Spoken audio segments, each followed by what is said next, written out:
There's an epidemic affecting thousands of young Canadians, a condition scientists are calling the munchies. I'm World Wrestling Federation superstar Chris Jericho, and I've joined forces with Taco Bell to fight this hunger. You can join our tag team. By making a donation of only $3.99, you'll receive 3 Taco Supremes and a drink. Act now, and together we can help young people like Todd pummel the munchies.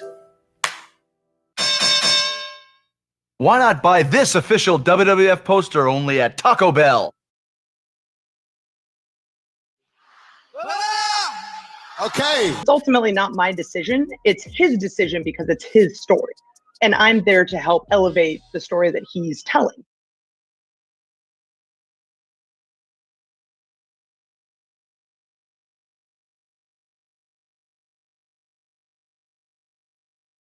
To do? I don't know. What do you want to do? You boys a bit bored? Snap into it! Snap into a Slim Jim! Tear to the spice! Maybe just a taste! Hey, nice! Antique! Snap into it! Need a little excitement?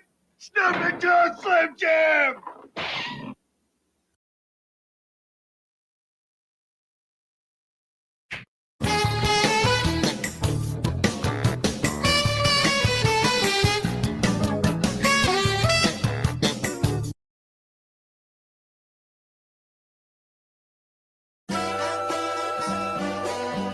Can you give me a beat? Subliminal, lyrical, rap megastar, cynical. Here's Johnny Cornette Lamar, Jungle Jack, son of a TV star. Who the fuck do you think you are? I'm hearing those jungle drums. Used to hang around with chimpanzees. What is his gimmick? He's a homeless bum, poo flinging, swinging in the trees.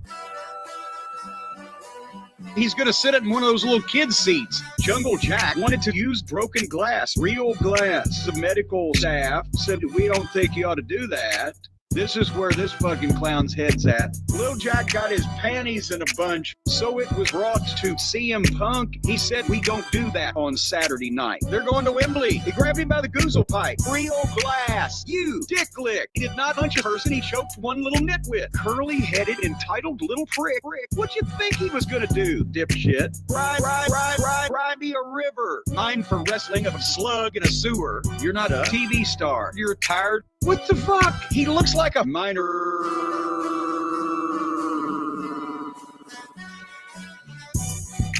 Jungle Boy sucks. Jungle Boy sucks. Jungle Boy sucks.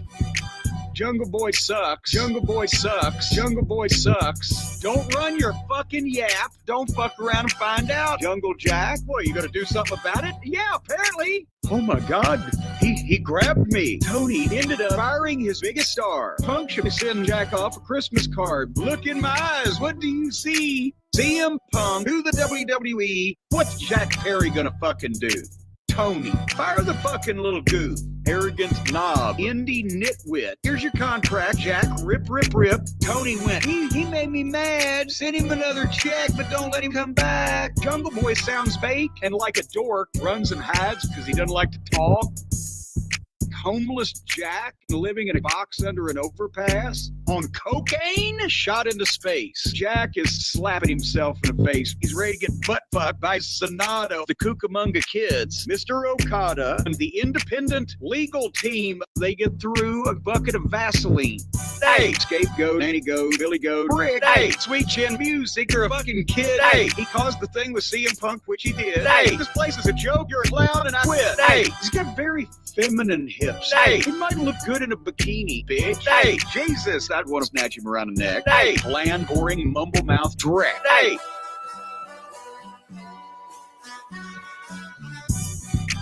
Jungle Boy sucks. Jungle Boy sucks. Jungle Boy sucks.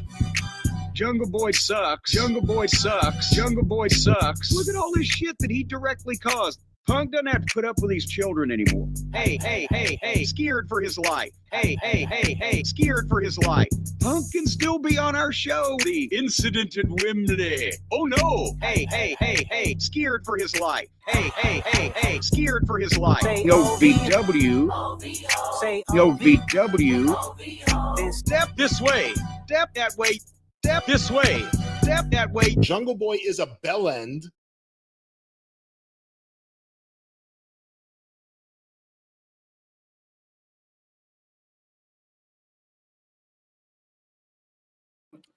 Ooh, what's happening, folks? Welcome to another eclectic edition of PWT Live Show. I am your host, the infallible Phil Marks. Yeah.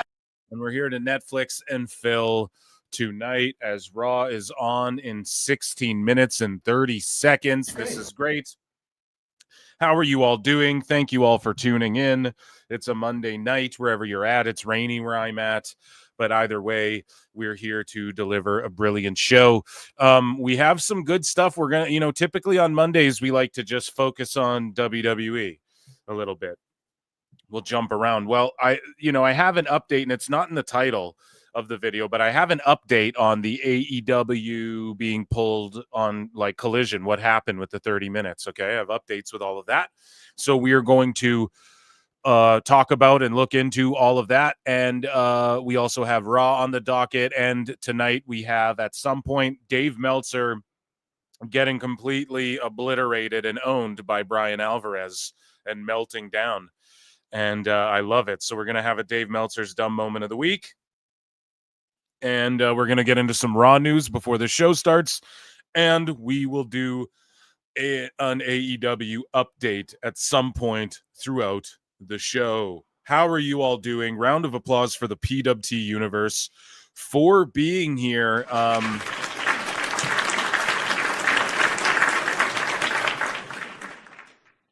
So I want to shout out the PWT universe. We are climbing. We're at like 6.6 or 6.7K subs or something like that. So let's run that up. Get it up to 7K on the channel. We'll crush that out. And yeah, thank you so much. We're at like 1,990 some subs. I think that's the number over on the Pro Wrestle Times channel as well. If you guys aren't enjoying Raw tonight on Netflix, so before Raw goes on the air, you can click on it and it's like this program's live, and then there's just like a timer where it's like, it counts down and they play this dope music and they show clips of like WWE crowds and people who are on Raw and stuff, and they inserted a Kairi Sane with Io Sky graphic of them like standing together doing their thing. Now it may have been in there before, but I don't think so. I think they just added that one back. We know that Kairi Sane's coming back tonight, which we're about to get to. So I put a poll in the chat. So if you're on X, make sure you come on over to youtube.com/@ProWrestleTimes and at Pro Wrestle Clips. And make sure you vote on the poll in the chat. Do you think Damage Control will split up tonight? Yes or no? Because Kairi's come back. Dakota got released. Asuka's not around yet. Do we see Kairi just attack Io and go, no, I'm coming for the belt next, or I'm right up here with you, or something like that? That could totally happen. And yeah. Keep your stick on the ice, Oilers. I'm seeing in chat. I'm about to check in with chat. Yeah, Oilers doing the damn thing. I think Wednesday's the first game of the series with Dallas. So, but we have Raw here. And yeah, I guess that's all I got to plug, guys. Check out my Patreon, and just stay subscribed. Tell a friend. Get some people to follow me on X or whatever. Retweet my shit. Whatever you got to do to support. I appreciate you all so much. Phildo's in the chat. Yes, Phil Marks Phildo's, of course. You dubbed yourselves that, so it's not. Is the flute Dave Meltzer's favorite instrument? Now it is. I wonder how many views they get on YouTube and how many they get from other sources. Anyone remember Chris Hyatt recaps? No. WWE should show that Jim Cornette Not Like Us Jungle Boy video. They really should. Excellent. So I'm glad you're all here. So consider becoming a member. It's 99 cents. You can send in a super chat or just hit the like or dislike, leave a comment, all that YouTube stuff. I think I did my plugs. Okay, so there you go. We got Yeetamania going down. Is this a world title match? Did they say this was for the world title? I'm unsure, but we got Yeet versus fucking Breaker. So obviously Uso's gonna escape with that title somehow. but there'll be a schmoz, a good old schmoz, and hopefully it's not overly convoluted. And I think it'll be pretty decent. And Breaker and Jay worked together before for the IC title. They had a few matches, so these guys know each other. Hopefully they have a decent match, and then obviously Seth's going to come in, stomp someone or something. So we have Sheamus coming back and fighting Grayson Waller tonight, so this should be good. That'll be a fun TV match, right? And then we have AJ and Penta teaming up. Crazy, man. What a world. Did you ever think we'd live in a world to see AJ Styles and Pentagon Jr. in a tag team on a Monday Night Raw? Pretty crazy. Taking on Finn Balor and JD. I suspect this match will be like the highlight of the night. And then we have more Money in the Bank qualifying matches. So is what it is. And I put that together. I didn't see anybody post the whatever. So I just clicked on a website. I don't even know which one. I just gripped their graphics, threw them on this. Hashtag WWE Raw and tag myself. So I made my own show tonight. So yeah. Let me see here. Comments are acting weird. StreamYard's like, it just goes blank. And then it's like, okay, I got to wait for them to. But otherwise, everything's running smoothly. 200 of you watching across X and YouTube. If you're on X, consider checking me out on YouTube. Anyways, let's continue along, though, with some breaking news. I'm going to check in with chat again, but we got a little bit of breaking news. Did you guys watch WWE LFG? So the winners were... here, I'm going to pull it up. Thought I had it bookmarked. Yes, I do. Okay, so we'll get into that, actually. I'll hit a breaking news. 30 years ago, I met Wade Keller and Dave Meltzer at Bash at the Beach in Huntington Beach, California. Was he like, oh, the weather's nice? Asuka's rumored to return. I don't know if she is rumored to return. Is that a rumor? I didn't see that one. If Asuka shows up and then her and Kairi do the old Kabuki Warriors and turn on Io, or do you think they just push them as a trio? Io. I don't read it anymore. Just check Mania reports. Okay, you guys are chatting amongst yourselves. Bill Apter is sorely missed. Well, he hasn't passed away, has he? But just what he does, like his reporting, doesn't matter. Anyways, let's get into. Well, it does matter. If Bill Apter passed, that's serious shit that I didn't know about, and that would totally suck and break my heart. I don't watch LFG. Well, we're going to get into it. I have some breaking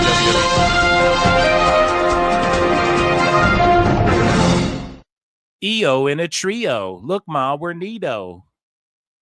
Snitches get stitches. Shout out Lilo. Isn't that a song that's like Andy Milonakis or something? Dirt Nasty. You guys know that shit? Anyways. So this Heavenly Hamlin gentleman says, good to know Queen of the Ring was made by a bunch of WWE bad #AEW stands. Is that the case? I don't think that's the case. TKO couldn't care less if people watch a movie or not. I don't know, man. People say a lot of shit. Listen, Johnny Boy, like Queen of the Ring, they tweeted out, oh, we've been blocked by WWE. I think we covered it on the show before, or maybe not. I'm not sure. It might have been in a sicko segment even, because I didn't know what to do with it. But they were like, yeah, we were blocked by WWE for advertising and blah, blah, blah, blah, blah. And so Queen of the Ring movie responds to this guy who says, saw it, enjoyed it, no idea, which I just watched, by the way, like a night or two ago. I just finally watched Queen of the Ring.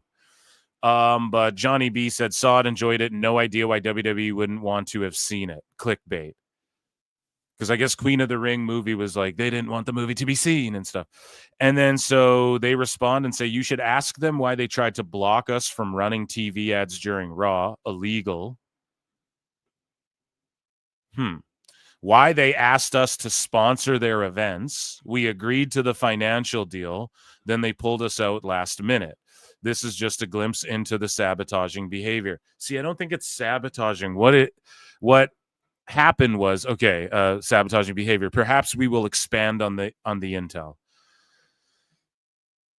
Now, I wouldn't put this below WWE's pettiness, you know? I could totally see them being like, fuck that. And I'll give you an example. So, and I talked about this on Spaces with George Capture and Alt Jake there on Sunday. I popped into their Spaces and I told this story. Or I think it was that. Maybe I told this on Squared Circle Maniacs or somewhere, goddammit. I broadcast all the time. But I talked about how Jay and Silent Bob, this was on Spaces on Sunday. So Jay and Silent Bob were the first victims of the Wednesday Night War. Well, what do you mean, Phil? Well, I'll explain it. So they were supposed to appear, Kevin Smith and Jason Mewes were supposed to appear on SmackDown, right? But then they also scheduled themselves to appear on Dynamite, AEW Dynamite, to promote Jay and Silent Bob Reboot or whatever. Or Clerks 3, one of these fucking movies. And what happened was WWE heard, oh, you guys are going to be on this Dynamite show, called up Kevin Smith, and they canceled on them, right? And Jericho was in that movie. And they canceled the fucking appearance, right? They were going to be in the crowd too. So then Jericho and Kevin Smith made the joke on a radio show. They're like, oh, it was Jay and Silent Bob, the first victims of the Wednesday Night Wars or whatever. So I could totally see this happening. And apparently, you know, well, this was just the rumors when this movie was coming out that the Queen of the Ring people wanted to work. They explained it on Jim Cornette's podcast, but they like wanted to work with WWE. They wanted to cast, I think someone said Liv Morgan or something, and instead of Tony Storm or something like that, right? And then instead of working with them, WWE was like, no, fuck off or whatever. And Vince was in charge at the time.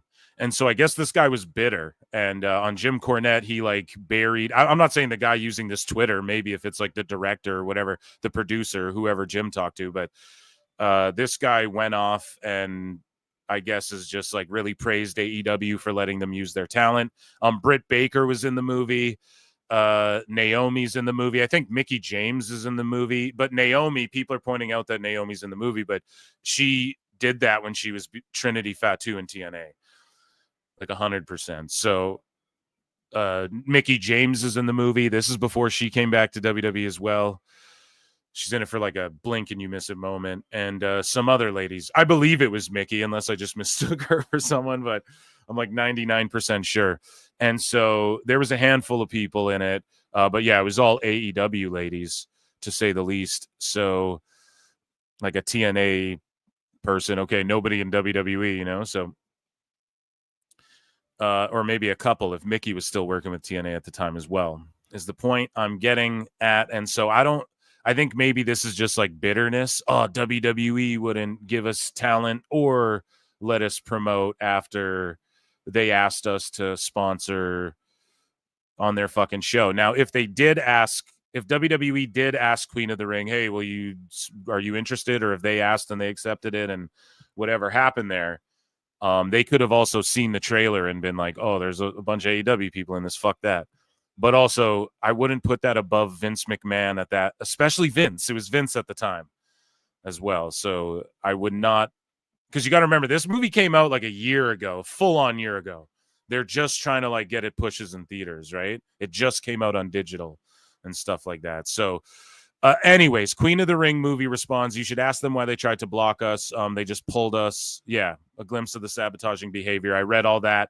And so, yeah, I am going to say, honestly, I bet you this guy's taking it more personally because it is just business. But I bet you WWE did fuck around a bit. I'm willing to give them that. You know, and the movie. Do I review it right now? I might do like a thing where I review it simulcast over on Phil Marks Out, my other YouTube channel where I talk about movies and shit like that, comic books and stuff like that.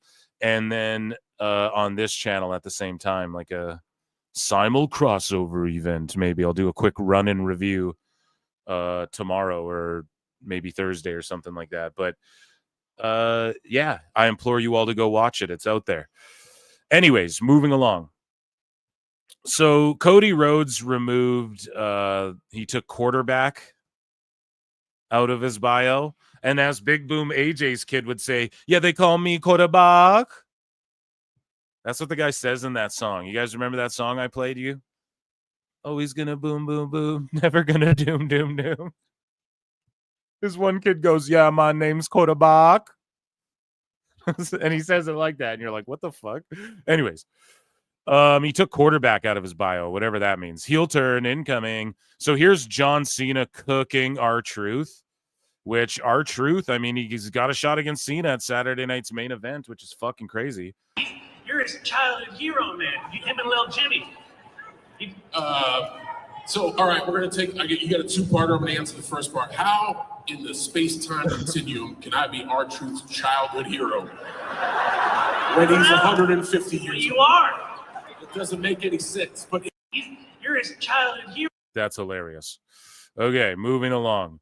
So the winners of WWE LFG were Tyra May Steele and Jasper Troy. Now, Jasper Troy, to me, I'm like him or Shiloh. If you guys were watching, this guy named Shiloh Hill is on the show as well. And it was down to those two. To me, I'm like either of them could win, but like I would go with Jasper Troy because you don't get guys who he's picking it up really quickly. And he's just like a huge fucking guy. Like you don't get too many of those dudes who can like move around and shit and that are his size and that like understand he's really into like characters and shit, you know? So he really understands, like his biggest strength is his psychology and his ability to like learn. So, yeah, I think he was the best guy because Shiloh's like, well, you could just plug him in lower guy right now in NXT and anywhere and he'd work. But this Shiloh guy, like he could be a main eventer one day. And then Tyra May Steele won, and her gimmick's like she's an Olympic gold medalist. Now, my whole thing is I feel like Xena Sterling. Here's the thing with Xena Sterling, though. She's like 20 or 21 years old. So yeah, I mean, and then the winner here, Tyra May Steele, this lady, is like 30 some, I want to say. So maybe that it is smarter to like give her the contract now because you're gonna, and then like it's like the Ultimate Fighter. If you guys have ever watched the Ultimate Fighter show, everybody gets a shot in the UFC after the show, you know? It's like this. Everybody's gonna get a shot still. Like to even be on this show, you have to be brought in and put on here's our new development prospect NXT class or whatever the fuck, you know? So it's not like anybody who loses the show's going anywhere, but you do get the contract, I guess. And I'm expecting tomorrow to see these folks on NXT. You know what I mean? So, but to me, I think Xena Sterling, it's like, I don't quite know what her character is. And that makes it a little more compelling. Like there's more I want to know. Whereas the whole, I'm a shoot amateur wrestler who won medals in the Olympics. I feel like it's like, we got the creeds. And even if you didn't win a medal in the Olympics, it's just that you guys get what I'm getting at. You know, it's just that fucking prototype of that build of wrestler. Chad Gable, the Creeds. We had Gable Steveson come in, Kurt Angle, right? Now I think she's the first woman, I guess, who can lay claim to like, I'm a shooter Olympian wrestler, which is cool. I'm okay with that. But we have a whole crew right now that come out and the people go, you suck at them. To me, the gold medal, I don't know. I look at character too. Maybe I wasn't looking at as much at as Tyra May Steele's work, I guess, because she can work well. All the finalists, it's like any of them really could have won. But I think they chose the two right people based on the factors I said before, though. Main event potential right now. And then Tyra May Steele, honestly, and at her age, you could probably just plug her into the women's North American title or even just the NXT title, world title, as well, you know? And I'm not saying her age disparagingly, just she is like, compared to the other prospects, I believe, right? I should Google this. I think she was like 34 or something. So it's like, okay, start cooking with her now, you know? Because I'm not knocking it. I'm just saying like, age 32. Sorry. So I was talking mad shit, but that's still 32. So yeah, NXT, it has aged up a bit.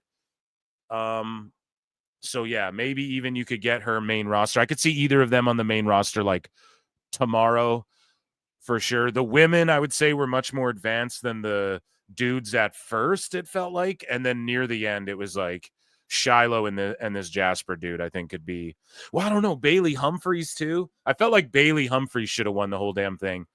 But then you have two monsters winning. I don't know. I really love this show, if you guys couldn't tell.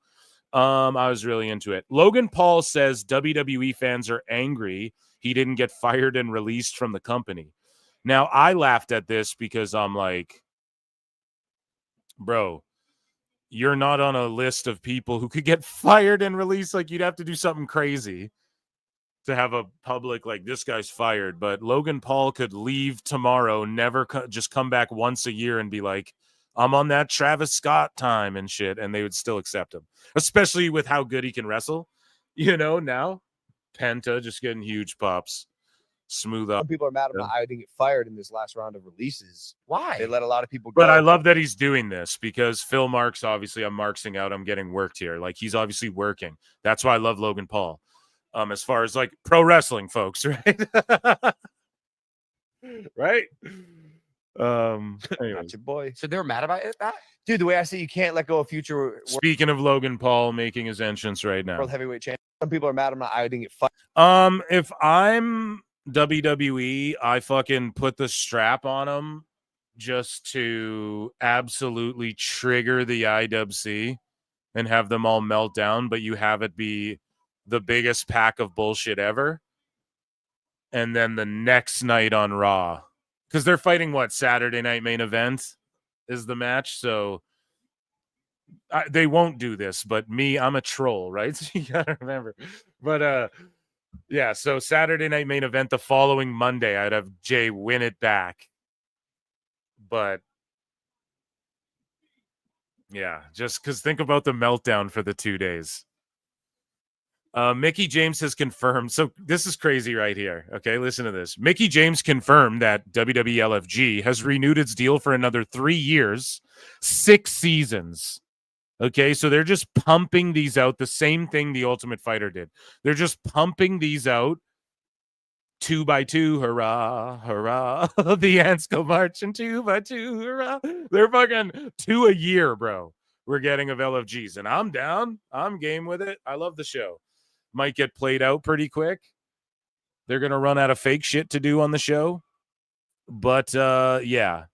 Starting next season, Michelle McCool will take over for Mickey James, which Mickey James is the one who confirmed all the seasons coming. So very, very disappointing to say the least. Alexa Bliss talked to TMZ Sports about returning to WWE and bringing her daughter on the road with her. And she talked about how accommodating WWE has been. She says they've been so great about bringing her on the road. She's got her own setup when we go, and she loves it. And it's been great. They were great about it. I got a whole year with her, and it was fantastic. Fuck yeah. So I tweeted this out. There will be another huge announcement at WWE Money in the Bank. Now, I might be overblowing this part of it. Huge as in we just bought AAA huge, but obviously that happened already. So I mean, like, as it pertains to AAA, like, here's a big AAA announcement. Any guesses what it could be? And like, I pray to God they're like, we bought Nuge or something like that. Because I love the meltdowns, man. It's good for my bottom line. No, it's just, it's funny. You know, I'm all about it. So, and I also want to see WWE guys start going to Japan too. And I want to start seeing like, this is what, okay, when Triple H started bringing in Shinsuke and Samoa Joe and Bobby Roode and all these guys, this is what I thought he was trying to do. I was like, oh, dude, NXT can partner with all these companies outside around the world, and we can fucking, this could be crazy, man, because there was no alternative. So Triple H this is his vision from before that Vince got in the way of, and that the pandemic got in the way of, and that the speaking out movement got in the fucking way of big time. That doesn't really get talked about enough. Right? Where did NXT UK go? Where did most of the speaking out creeps come from? All I'm saying. But yeah, so I continue in this thread and I say probably just a Mexican arena announcement or something to do with AAA, but it'll be a big deal, whatever it is. Yeah. And go shout out Conan. Go listen to K100 if you want more in-depth breakdown of that. But people were like, "How do you know?" And then I was just like, "I don't know shit. I'm a dumb fuck. Just listen to K100." And then later, I don't know if the episode came out after I said this, and that's why people were like, "Ah." But yeah, there's going to be a big announcement, like an announcement that WWE hypes is super big. Hot Lucha Summer. I think it'll pertain to that. I don't know shit though. I would just fucking stooge it if I did. No, I don't. I just if I had to guess. But I was talking with one of my friends, and he was like, "I would love if it was a New Japan purchase to see the meltdowns."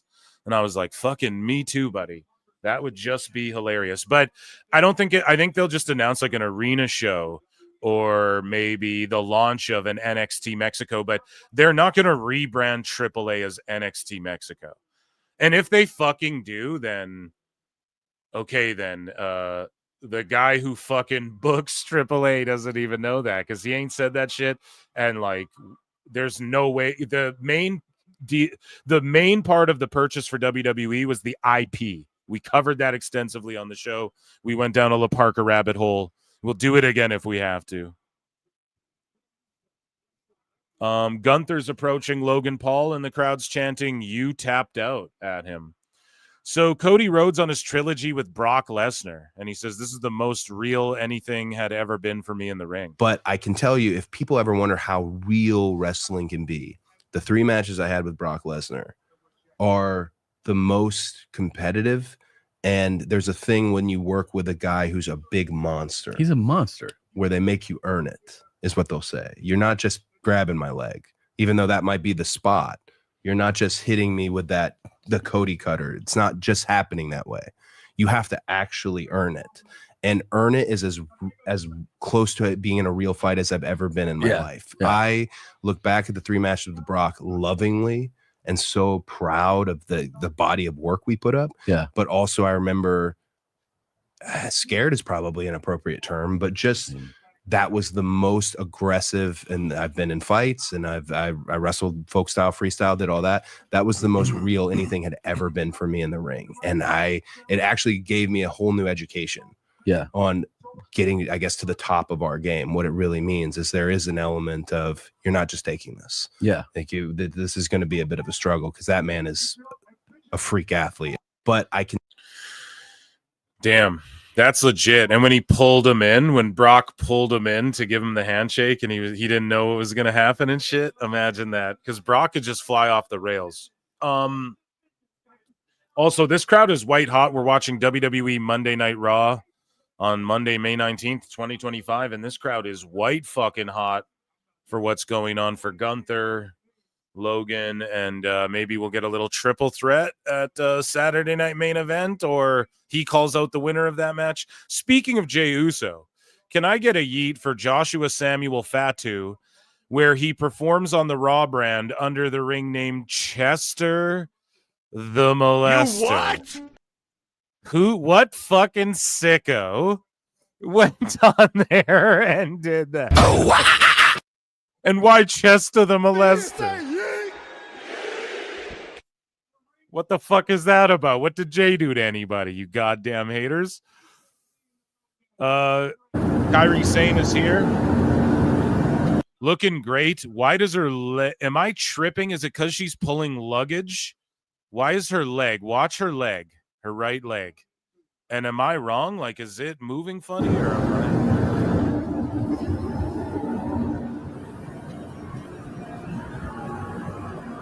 I... Is that a bit of a limp? Or is she like pulling luggage up? I don't know. I'm not going to speculate, but like what? I just feel like she's got the Matt Hardy leg going on the right side. So I hope she's all good, goddammit. But yeah, Kairi Sane's here. Big bag probably means ring gear's in there. And I'm so happy. She looks so great if you see the videos of her in the gym and training jiu-jitsu with Riddle and shit. So And some people were triggered. They're like, why didn't they save this as a surprise? Because not everything's a surprise, dude. She's a contracted talent. Like, she's back tonight. Why not announce it, you know? These Tyrese Halliburton 317 shirts are back. Limited time, so get those. And use affiliate link below. I got one in the description. I don't sell you fucking shoes and shavers, but I'll sell you my affiliate link. Click it below, and maybe there's a deal on tonight for Greenville Raw. Per Post Wrestling, WWE shattered records by grossing over $13 million across 6 events during their European tour this March. So we talked about it. The tickets are priced astronomically. I said it on the last show. I was like, they're still just going to sell these out, and it's going to go crazy. So doesn't really matter. And yeah, they crossed 13 million over 6 events. Pretty fucking good numbers there. WWE files for King of the Luchadors. So before we read on the show that they filed for a trademark King of the Lucas. And then we are laughing like, okay, who made a typo? The dirt sheets or WWE? And now observers saying they file for King of the Luchadors. AAA also crowns a King of the Luchadors, I think, right? When do they do that? King of the Luchadors, AAA. Yeah, whatever. Doesn't matter. It's just they own it, so that's going to have something to do with AAA, obviously. And I could see there even being a tournament like King of the Ring, King of the Luchadors.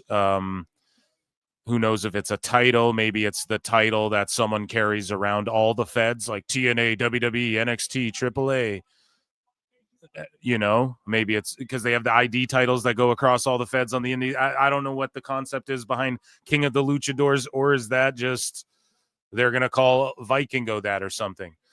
Speaking of Vikingo, he is also set to take on Alberto Del Rio for the championship soon. They've already shown El Hijo del Vikingo, or just Vikingo as they call him, on WrestleMania and shit, guys.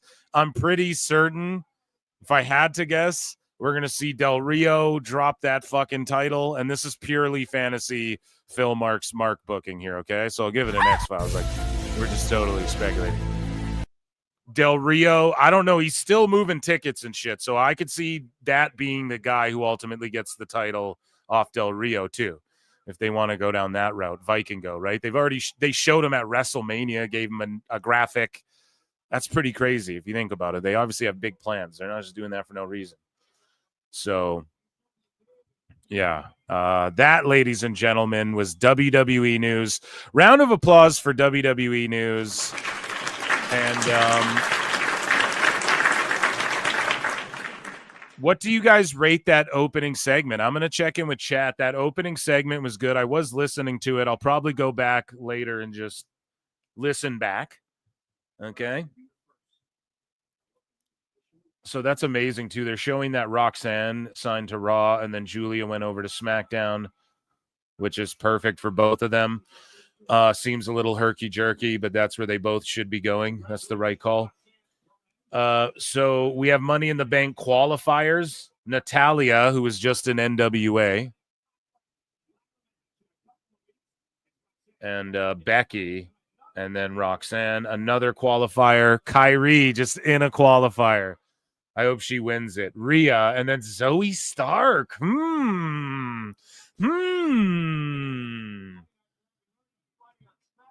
Yeah, King of the Luchadors could be a pay-per-view PLE name. But that was WWE news.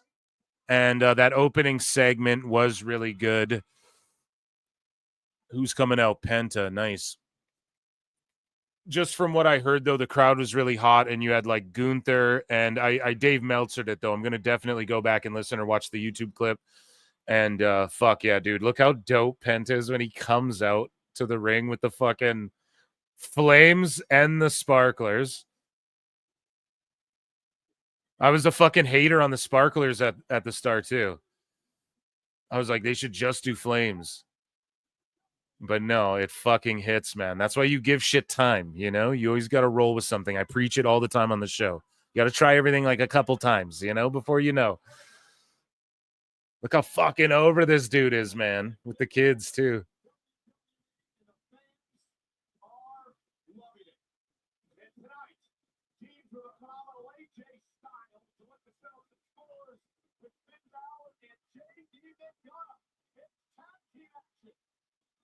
That's awesome.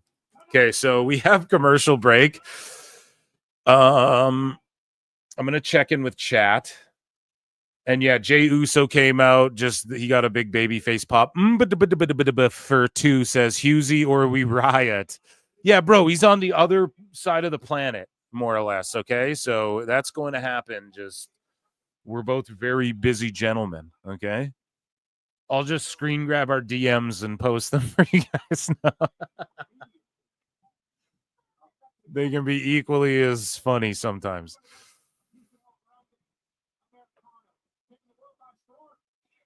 Okay, I watched a video where somebody was trying to convince people that it was real Natty really attacked the fan.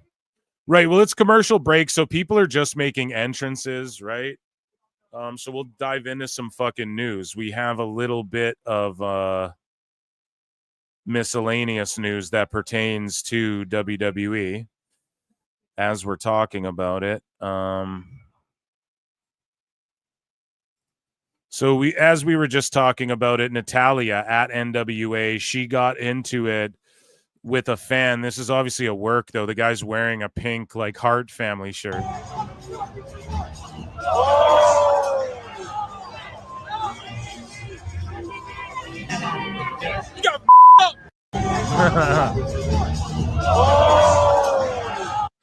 And I actually don't even know how she did in her Crockett Cup match.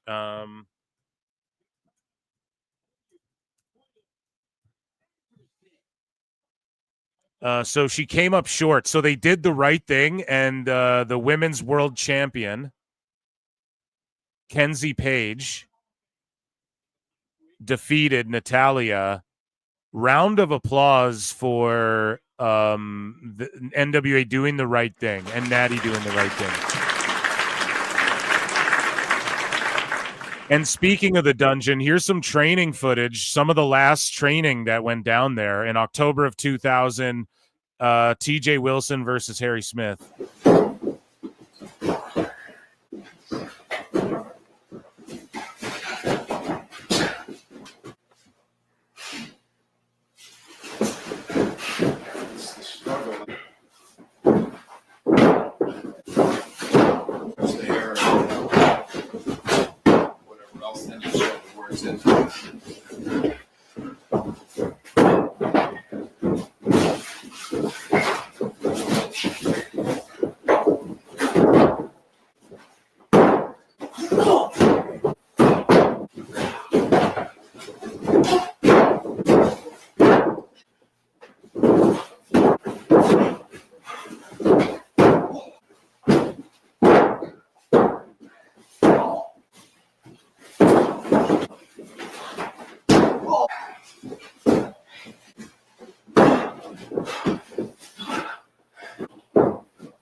Jesus, imagine how hard that dungeon floor is.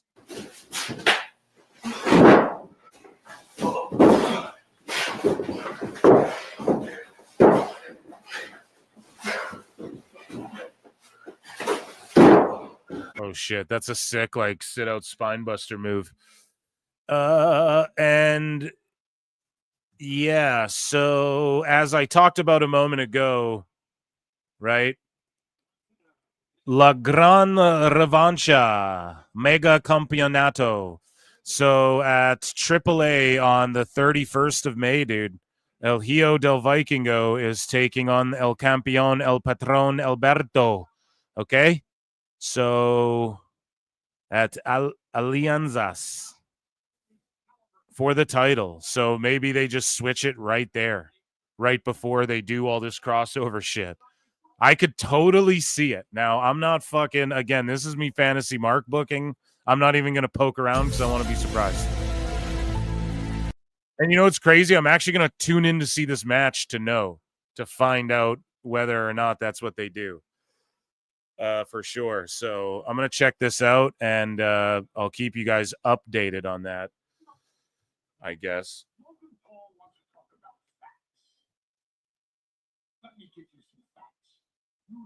Now, Paul Heyman's about to give Jey Uso some facts. But he says I betrayed CM Punk to betray something. You have to stab them in the back. You have to do something untoward that they don't see coming. So I want to tell you this straight to your face, so I can't be accused. Okay, so Heyman's saying he's not a backstabber. Here, I'm going to check in with chat here. Pro Wrestling Game Vault became a new member. Hell yeah, dude. You know what they say. Wrestling's not fake! Thank you for becoming a member, guys. Memberships are 99 cents. You can super chat in. You can gift a membership. That's always cool, too. Or you can hit like or leave a comment or whatever. Appreciate y'all. And thank you. Welcome, dude. Welcome to the madness. I appreciate that. And I do member streams sometimes and stuff like that. And I have I'm working on a video, guys, for the channel, something different as well. See, I got what's the old saying? I'm spinning a bunch of plates right now. Okay. My pot's in many fires. Is that the old saying? I fucking forgot it. I pooped it out of my brain. But no, I'm working on a video that's like an investigative. I did some research and some investigation into something cool, pro wrestling oriented, that I was like, huh, shit, this is interesting. And yeah, so that's going to be fun. And it's really distracted me because I've gone down this rabbit hole now and I'm like, holy fuck. So I'm going to edit this video for you guys and it's going to be really good. And I'm going to release it on like Patreon and to members early and shit. You know what I mean? So yeah.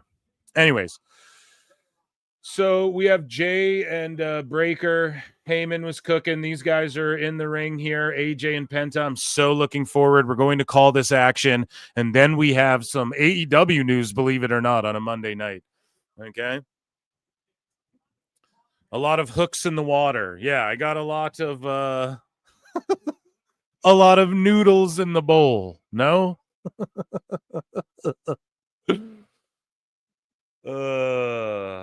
What's everyone saying, chat? What are we saying? Is this Raw been good so far? I think it's been good. I know I've been talking over it, but a lot of talking to start the show, which is okay.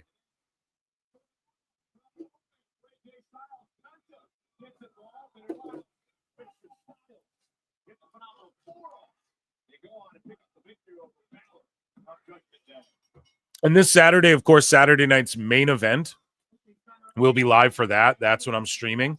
And it'll be a watch along as well. So it's good I trudged through more of the news today because Wednesday is going to be mostly news. Saturday is going to be mostly chilling and broing down and reacting to shit. And I think I have some friends joining me for that one too. So I'll keep you guys. Maybe not. It all depends. But I think it's going to happen. And I'm doing Awful Jeopardy or whatever. Whenever he gives me a time, I'm pretty sure. So I'm all over the place. I did a Spaces last night with all Jake and George Capture.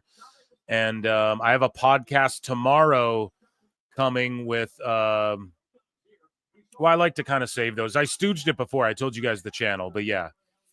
And we're going to talk about what's going on with AEW and their Forbidden Door and New Japan and all of that. I have a really great podcast coming out I don't know, this week. I'm going to record it tomorrow, though, with someone in the UK, mate.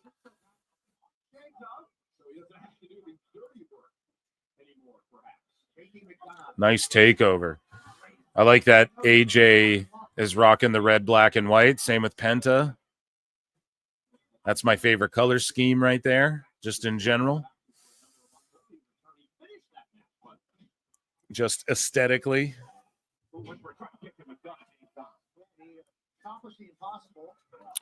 Please do a double or nothing watch along. I will. Yeah. When is it? When is it? AEW Double or Nothing 2025. Of course I will. I'll do all the AEW pay-per-views. I didn't do like one time and it just didn't feel right. And chat was like, where were you? And it's like, yeah, I'm fucking May 25th. So that's on Sunday. Is that this Sunday? Oh, shit. Okay. Yeah, okay. I'm going to get a shitload of beers and stream this weekend a bunch, I guess. If I gotta go back to back, if I gotta do Saturday night main event and then double or nothing, yeah, we're getting some beers. What? Okay, let's fucking do it then, chat. This Sunday I'll be live for double or nothing as well. So NXT Battleground is Sunday. Okay, well I'm not going. I can't do that as well. What's on? Oh, so it's no, they're head to head. See, I forgot about that shit. Yes, of course Sunday. Sunday's super important, dude. So we'll be going for Saturday night main event, and then we'll be going for Sunday both. I'll be watching both at the same time, NXT and Double or Nothing at the same time. Okay, and I'll call the action here. So Penta just laying chops on the outside of the ring to JD and Finn, back in the ring, throwing leg kicks and slaps. And the crowd's reacting to everything Penta's doing. They're laughing at him doing his like Muhammad Ali head bob, where he like chops JD. He's done it a couple times now, where like dude throws a punch, he like dodges it with his head chop, you know. They popped and were laughing at that. They popped for that spot. They love Penta. He's so over. He's feeling himself in there. He's telling everyone be quiet. Huge chops. The fucking arena pops. JD's getting slapped around literally in the ring.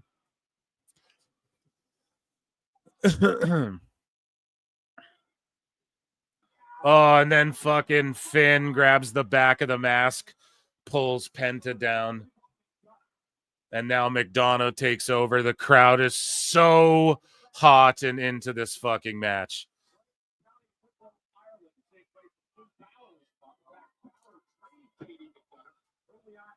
The crowd booed. They were so fucking mad when Finn grabbed Penta and JD got the tag.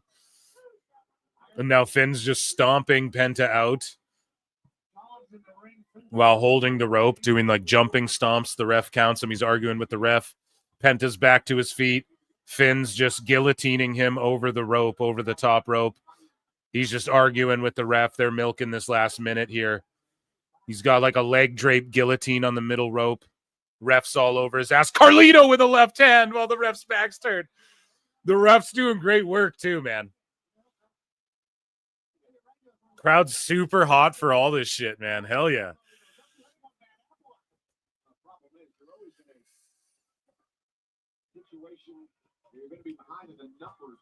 Carlito with the perfect timing on that one. And guys, we do have AEW news tonight. We have Dave Meltzer as well, so don't touch that dial. I'm calling the action here. Leg drop to the back of the head. JD's got control.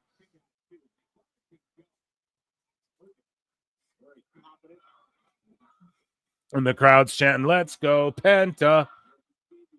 Let's go, Penta. Let's go, Penta." He's so fucking over. So Joe loses next to Moxley. Yeah, that was ass. That was ass. Complete ass. And then what do they have? Joe, a proven ratings and house getter. Oh, he's in a match with the Young Bucks this week on Dynamite. Of course he is.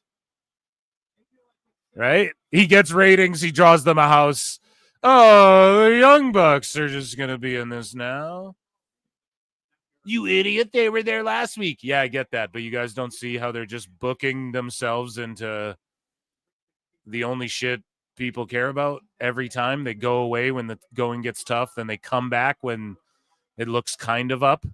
And then they involve themselves in the only shit. Like Samoa Joe, the only thing that draws them a house or gets them ratings. Samoa Joe in a cage match drew them 4K people and drew them their best rating of 2025. Okay, guys? So the Yucks. Yeah, the Yucks, dude, want to come back and just get involved in that this week? Great. Perfect. You know? They're just such like... Cornette was so right about those motherfuckers. It's so sad when you hear it because I used to be such a fan of them.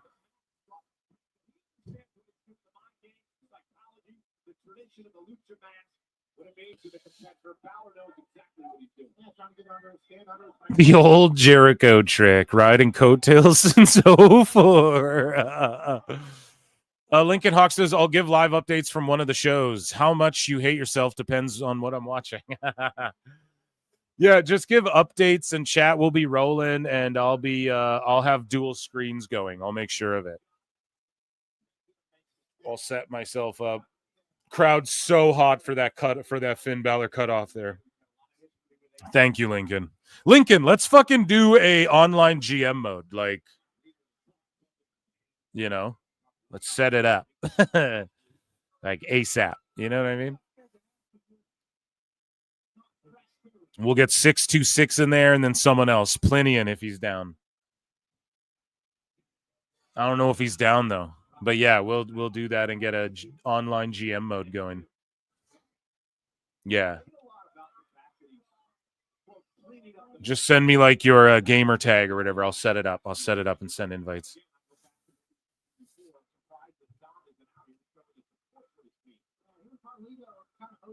Elbows to the gut, knees to the fucking ribs. Here we go. Duck down, kick to the mush. Punch to the face. Reverse sling blade. Penta's cooking. Crowd's white hot. Penta's so over. And here's a big hot tag to AJ coming. Here we go. The Styles combo lariat. Boom. Running forearm. Running stinger splash or whatever. Oh, rake to the eye. Old school right there, brother. Calf crusher. Oh, shit. And then he rolls JD into the splash, and I hope Finn's okay. Because he got his leg landed on. I think he's good. Yeah, he just rolled out. He looks good. Reverse jeepers. Oh, it's damn. Like, you know, that's not the finish, but like they're cooking so hard. I told y'all, man, this would be a show stealer. I'm so glad Finn's not hurt. Oh my goodness, Mike Glass for 20. He says, I will. He says, just here, I'll read this in Darth Sidious so that, or no, I got a terrible. I'm not going to do that. Just doing a flyby. What's going on, Filluminati? Phil, the Undertaker's find, please. If you know, you know.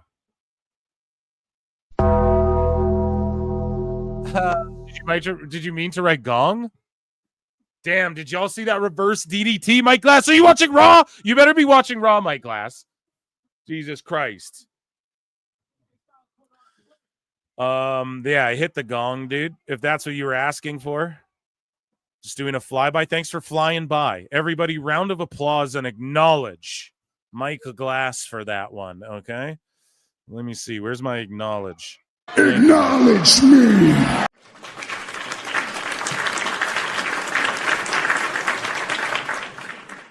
Dead man while you coming down. It's a Steiner line. Here comes that Empire money. Yeah, the Empire sent a message.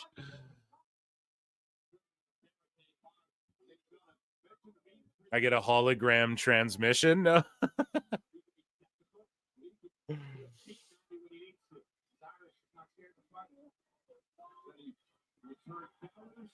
Clap for Mike Glass. Yes. Thank you, Mike Glass, for just tuning in. And the Filluminati. That's catching on too. Fildos and Filluminati.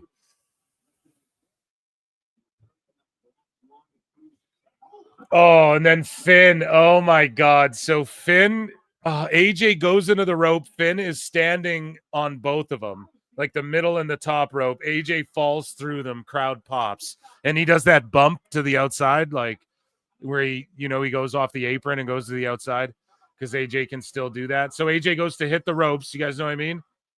And then Finn just like pulls the middle and top up. AJ tumbles to the outside. Fucking crowd erupts for it. Like there's just so much heat on this match. People are on their feet right now. They're on the outside. JD's on the announce table, which you better be careful around there, dude. Punctured a lung last time. No, don't even start that. 626. Don't start that, okay? That's never a 1. And in fact, if you identify as that, I will fucking ban you, okay? Perma fucking ban from my chats. We're not even going there, okay?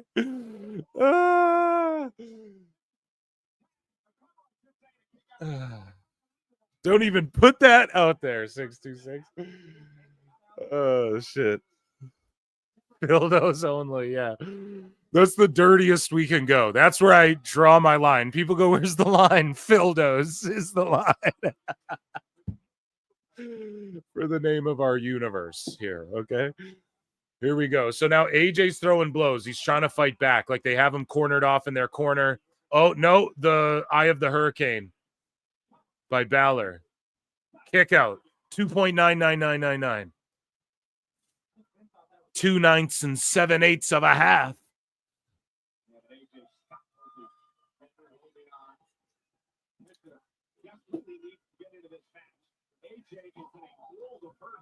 And now just a straight up headlock, center of the ring. Finn's just wearing down AJ. The big hot tag. They're going to get a big hot tag and come back to Penta here. And it's going to be phenomenal, pun intended. Lido, you guys can see, got involved again. Bounced AJ's head off the post. Then they just kept him trapped in the corner, worked him over. Raw's cooking already, yeah. The opening shit was fire.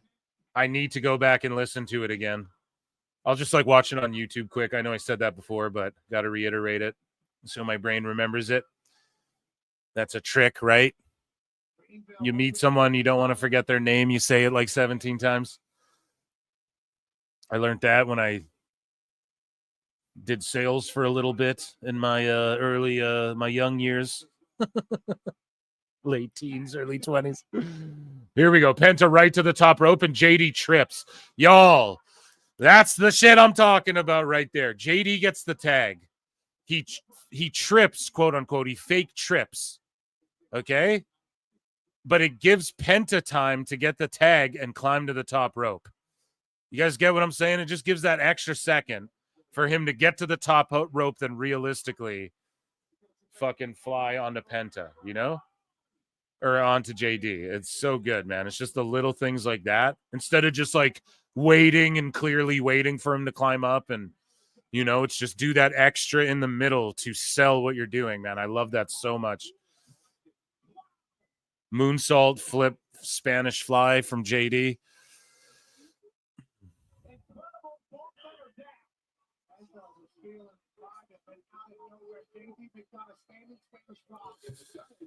It's a fucking amazing match. I told y'all it'd be a show stealer. Double stomp, coup de grace, no. Super kick to the gut. Kick to the chops. Enziguri. Oh, he's gonna sacrifice that arm.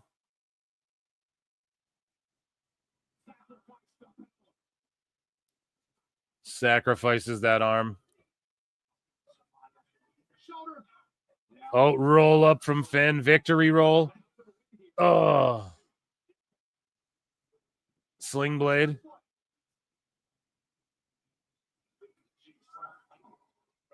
Finn just not selling the arm anymore after it was just twisted off. Oh, super kick. Now where's Penta going? Dude, he's going to sell so many action figures and shit too.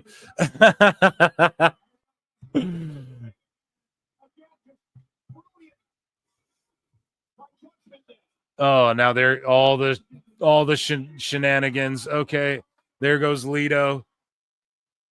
JD with a dive. And then Penta with a destroyer to JD on the outside out the stairs. AE-dub. AE-dub. No, I'm just kidding. They actually sell it is the thing. And then here's El Grande. Here's El Grande ripping at the mask. Hit a headbutt with the steel-plated mask.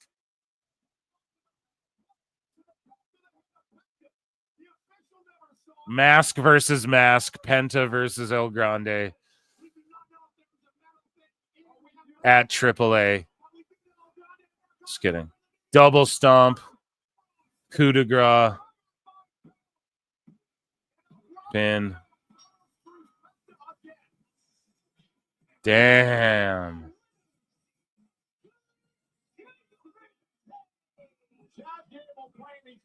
Damn. What a match. What a match. F1WGP7 gifted 5 Pro Wrestle Clips members. Hopefully our haters got those. PWT Universe. No, some of our lovers. Thank you so much, guys. You can gift memberships. Memberships are 99 cents. You can super chat in a question or a comment or whatever if you want me to do an impression or some shit. And yeah, stick around. We got some AEW news. We got some Dave Meltzer action. And we got more Raw, of course. And, of course, on Wednesday, we'll be watching Dynamite and reacting to that while doing a bunch of news, as I do. And on Saturday, me and some homies will watch Saturday night's main event and Double or Nothing and NXT all back to back to back to back to back to back. You guys know what I mean?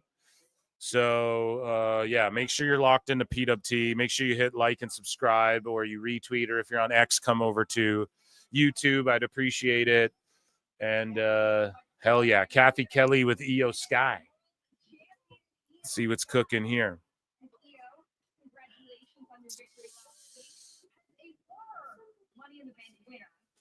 I know you have a lot of experience there, but now you're on the other side of it. So how are you feeling with the winner potentially targeting you? I know what it takes to win Money in Japan, but whoever wins, I'm ready for anyone because I am the genius of.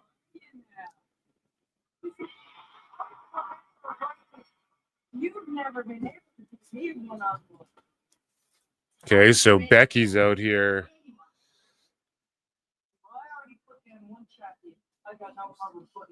Interrupting Io's interview, saying she has no problem putting down another champion.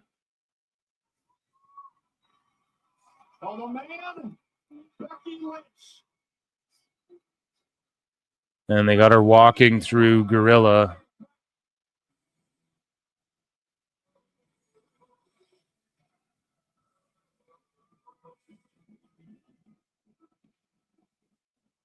And she makes her entrance. Crowd kind of cheers for her. She's supposed to be this heel. She's just so over, though. So here we go. We got a Money in the Bank qualifier. Maddie for 2 says, I've been swimming in raw sewage. I love it. Are you sure about that?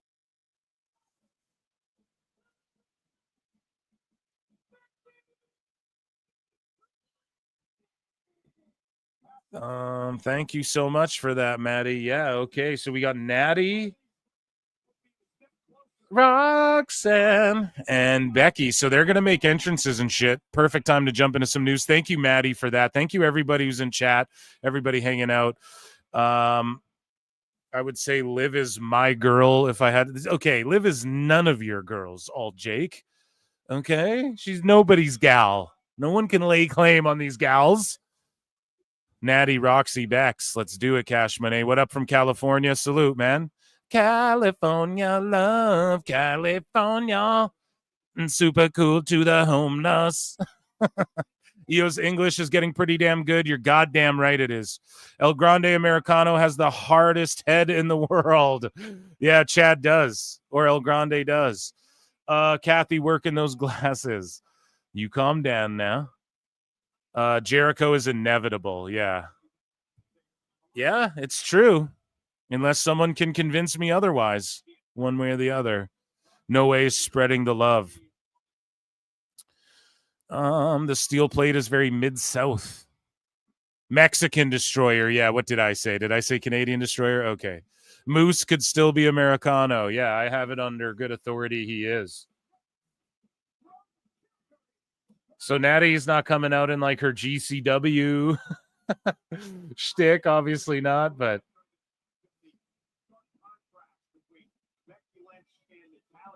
there's something about her energy right now. It feels very peaceful and I don't know. I don't think she's gonna win this though. So who knows, man? You ever think we see her compete in like an Owen Hart, whatever? Owen Hart for the Owen. So speaking of AEW and the Owen, let's get an Ichi Nissan for a very special AEW news segment. So we have a quote here. I got this from Cultaholics. So the technical issues with AEW Collision were a WBD issue, as the show aired in its entirety for fans outside of the United States on Triller TV's AEW Plus service. Now, there was no evidence of that. In fact, evidence to the contrary. However, I did some digging and I poked around and asked some people, and some people kept me updated. And we were able to discover that it did air outside of the United States. I'm not sure where or how it was pulled off, but at first they were like the West Coast feed wasn't shut off, but it actually was. And for those of you unaware of what happened on Saturday night, with half hour left of a pre-taped Collision show, out of nowhere, fucking Black Adam just started playing on TNT, right?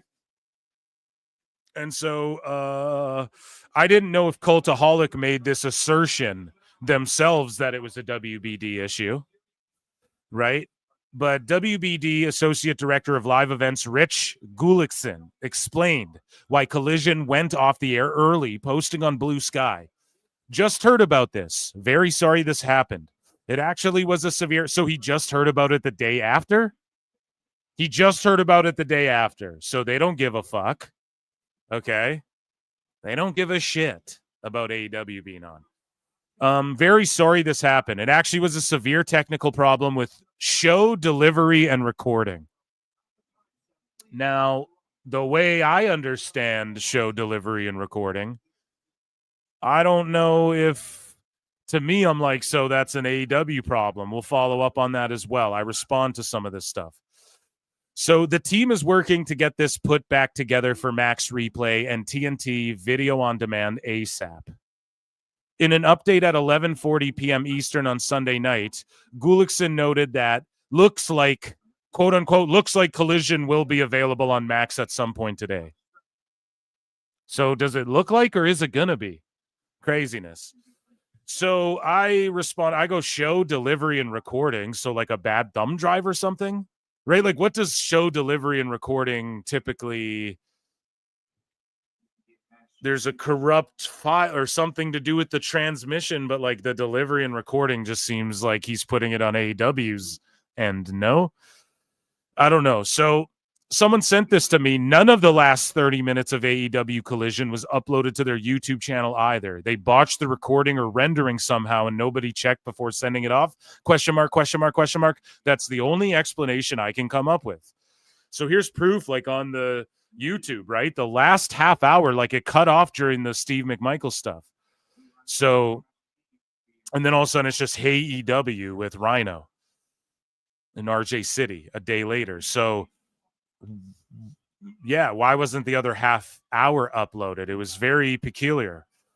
And so I was actually updated, though, that the next day. But why did it take so long? Like, what was going on, man? Was the file corrupted? So today I was updated, and thank you, Master Taker.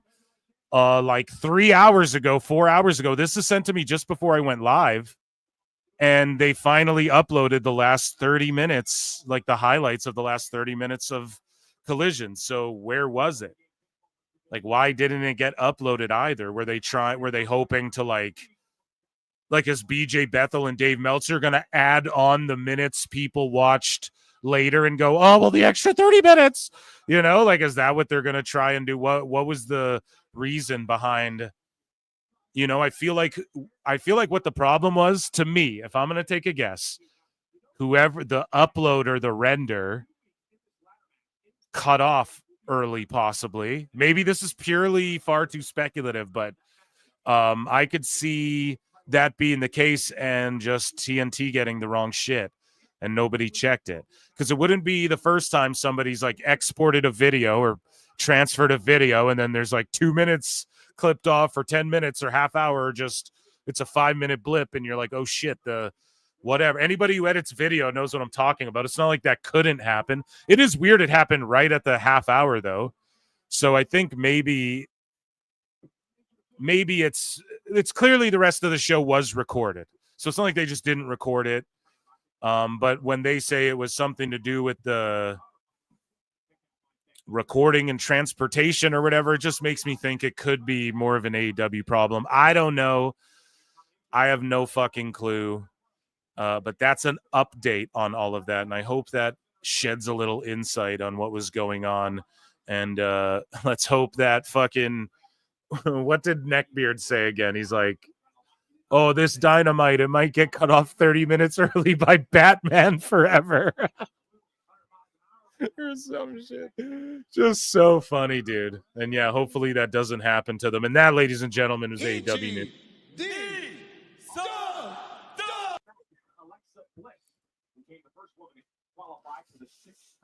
We've got some qualifying action.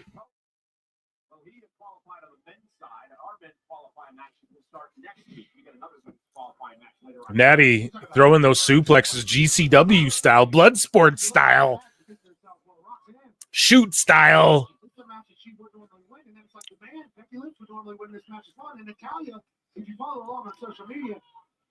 Here we go. So she is putting her in a Romero special.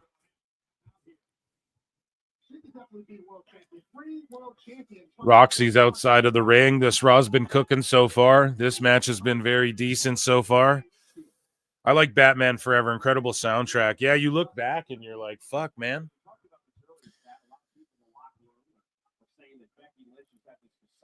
Batman Forever is a fucking great movie. Yeah.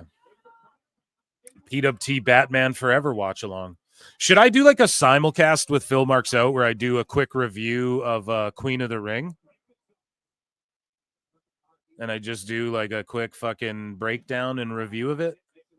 Stream where I go on both because it's a crossover event. So I wanted to do it for PWT, but yes, okay, I'll do it. I'll just like stream on both at the same time. Here, I'll fucking DM. Yeah, let me DM fucking.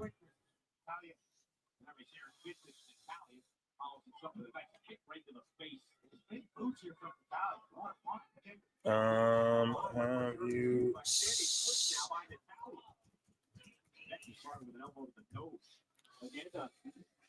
Lyra Valkyria told the world that Becky cannot be trusted. She did this for herself. She doesn't want to help the young superstars. Squid Game. Oh, I can't wait. And yeah, I'll be talking about that on my other channel too, dude. Squid Game season 3. I'm gonna rewatch season 2 again.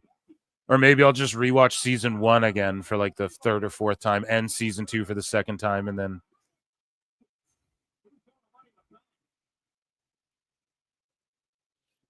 yeah.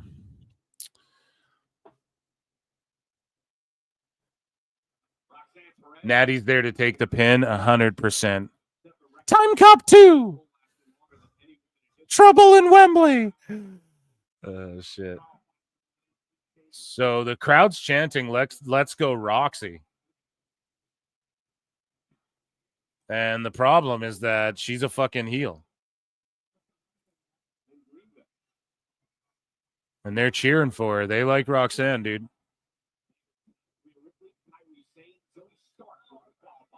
And she's hanging right up there in the main roster. It's about goddamn time. I'm glad we got these fucking call-ups.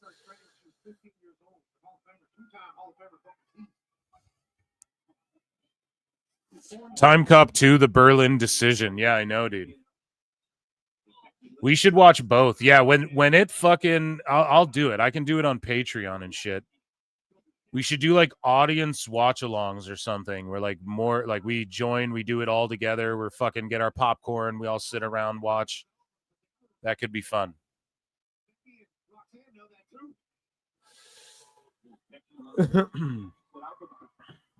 Yeah, I just want to see Becca versus Roxanne. Beck versus Roxana.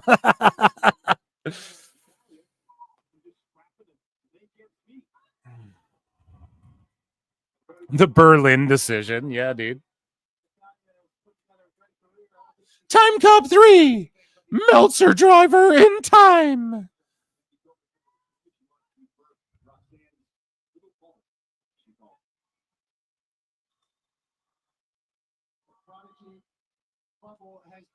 Okay, running forearm to Natty in the corner from Becky. Beck exploder slam. Natty rolls to the outside. Becky's hitting the ropes, gonna dive. No, baseball slide.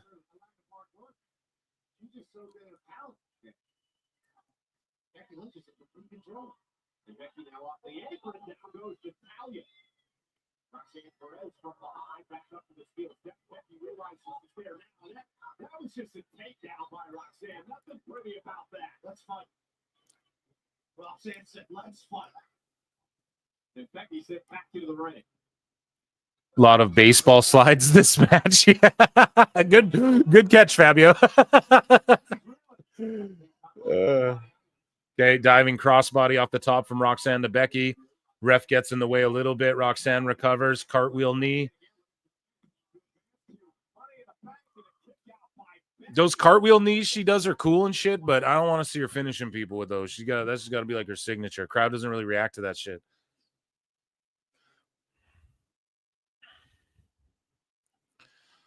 Natalia, Roxanne, Becky Lynch, the winner of this advances to Saturday as Roxanne Perez. Flying head scissors.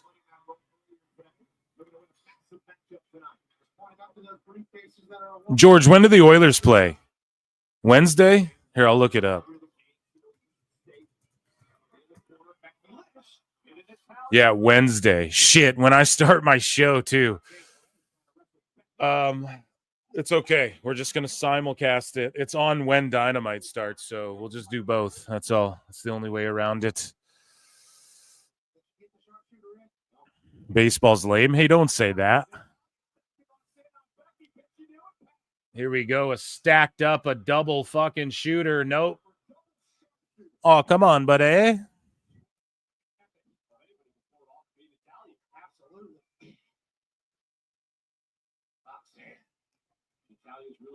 It'll be like Time Cop.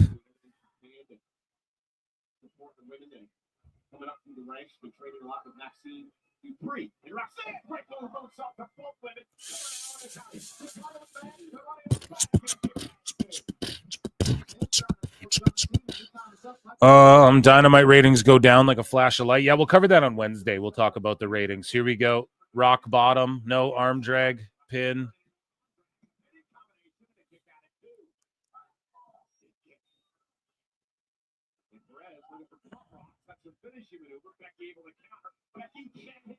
Manhandle slam. Natalia breaks shit up. Sharpshooter time. Oh, she just goes for the cover. Roxanne kicks out. Damn.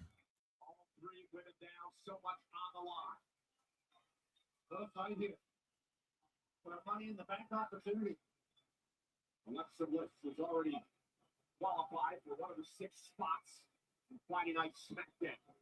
One of these women will join her. We have another. Yeah, Roxanne's gonna get the W here over Natty. That's how this goes down.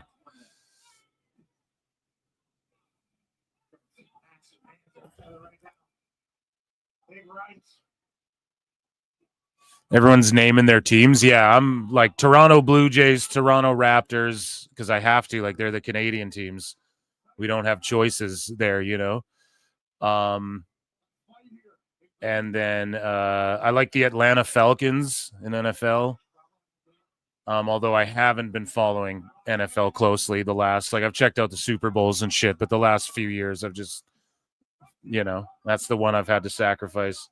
Same with baseball. Like, I'll watch if, like, you know, here and there, but I haven't been, like, I kind of keep my tabs on the Jays, you know, like, I know what's going on, but I don't watch like every fucking game. Like, I used to be way more. I used to collect baseball cards and shit.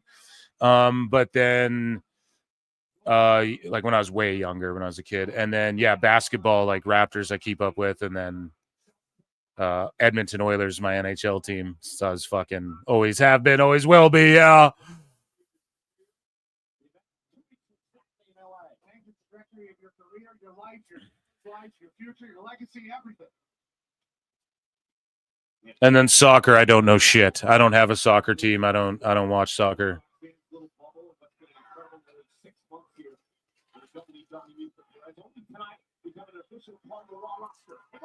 You mean football, mate? You mean football? You mean footy?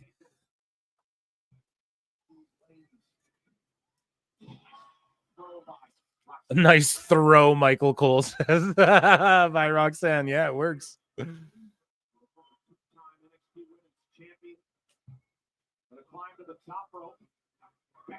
A footy match.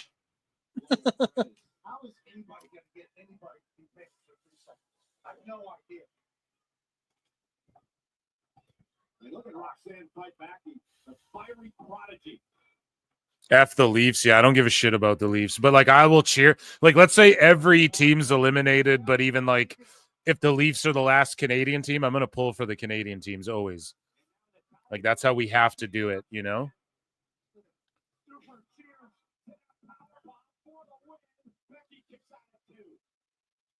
But if it boiled down to, like, Edmonton versus Winnipeg, like, fuck Winnipeg. You know what I mean? And fuck the Leafs and fuck the Canadians. For all I give a shit. And fuck the Stars, too.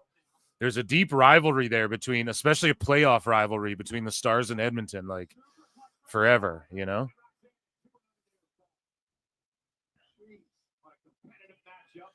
Here we go. Sharpshooter time. Tap out.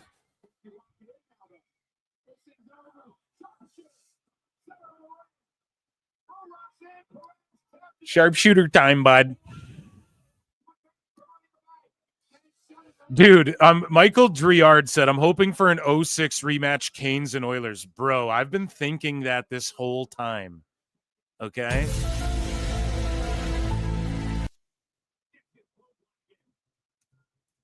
Now, the thing is, man,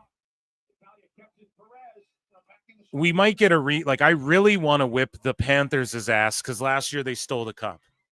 But the last time we were about to, like, the closest we got, besides last year, was like 20 fucking years ago, and Dwayne Rollison got injured.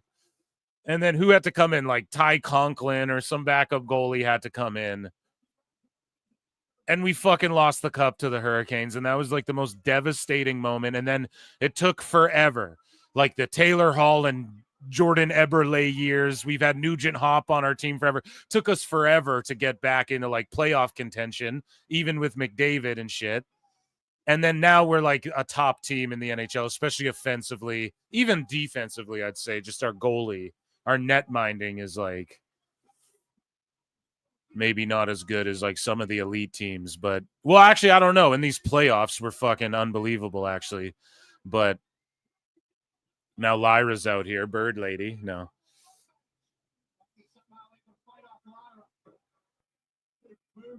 But Canes versus Oilers, that would be like retribution from, oh my God, like childhood retribution. But it's almost at the same time I'm struggling, bruv, because see, Roxanne got the pin. Boom. But I'm struggling though, bruv, because it's like, you know, I really want to beat Florida's ass for what happened last year in that Game 7. That Illuminati shit. It was rigged. No. They rigged it for Florida, goddammit.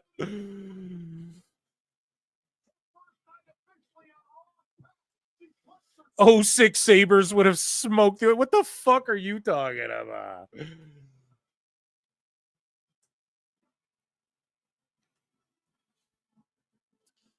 Was this a no DQ? Yeah, triple threat, so no DQ. Triple threats, no DQ in WWE, bro. What are you, a fucking AEW sicko? No, I'm just kidding. That shit pisses me off, too.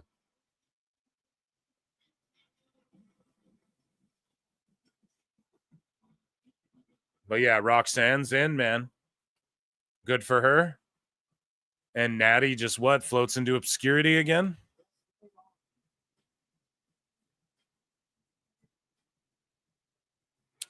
Yeah, if there's anybody who wants to send in shirt ideas to me too, make sure you guys do that. I'm gonna get on I'm doing like everything's limited that I'm doing, you know, and then I'll just make a PWT shirt you guys can buy like year round and shit. And then I'm just gonna do like limited drops of stuff. So yeah, I think that's the way we're gonna do it. So yeah, if you guys are like designers and have ideas too and want to send shit in, feel free to do that if you'd like. Sammy and Jay, here we go.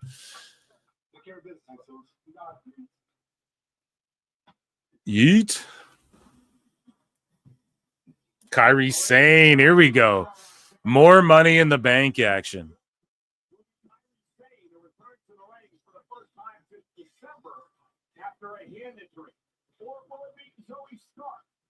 And then Zoe Stark, crowd no reaction. Not even hating, but like the last survivor of PFC. Huge mega pops for Rhea Ripley. Crowd's white hot for Raw.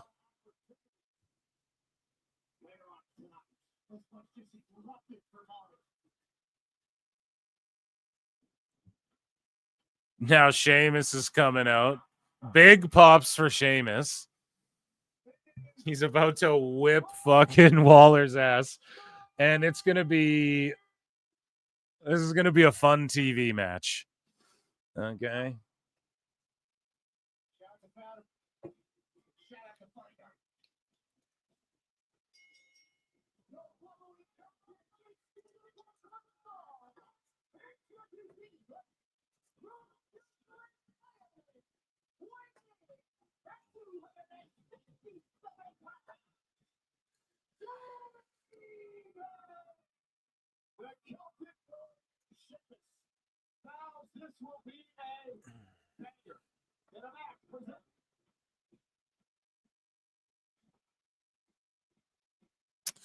I miss the bar. Me too, dude. They were such a fucking good tag team. One of the best. One of the best.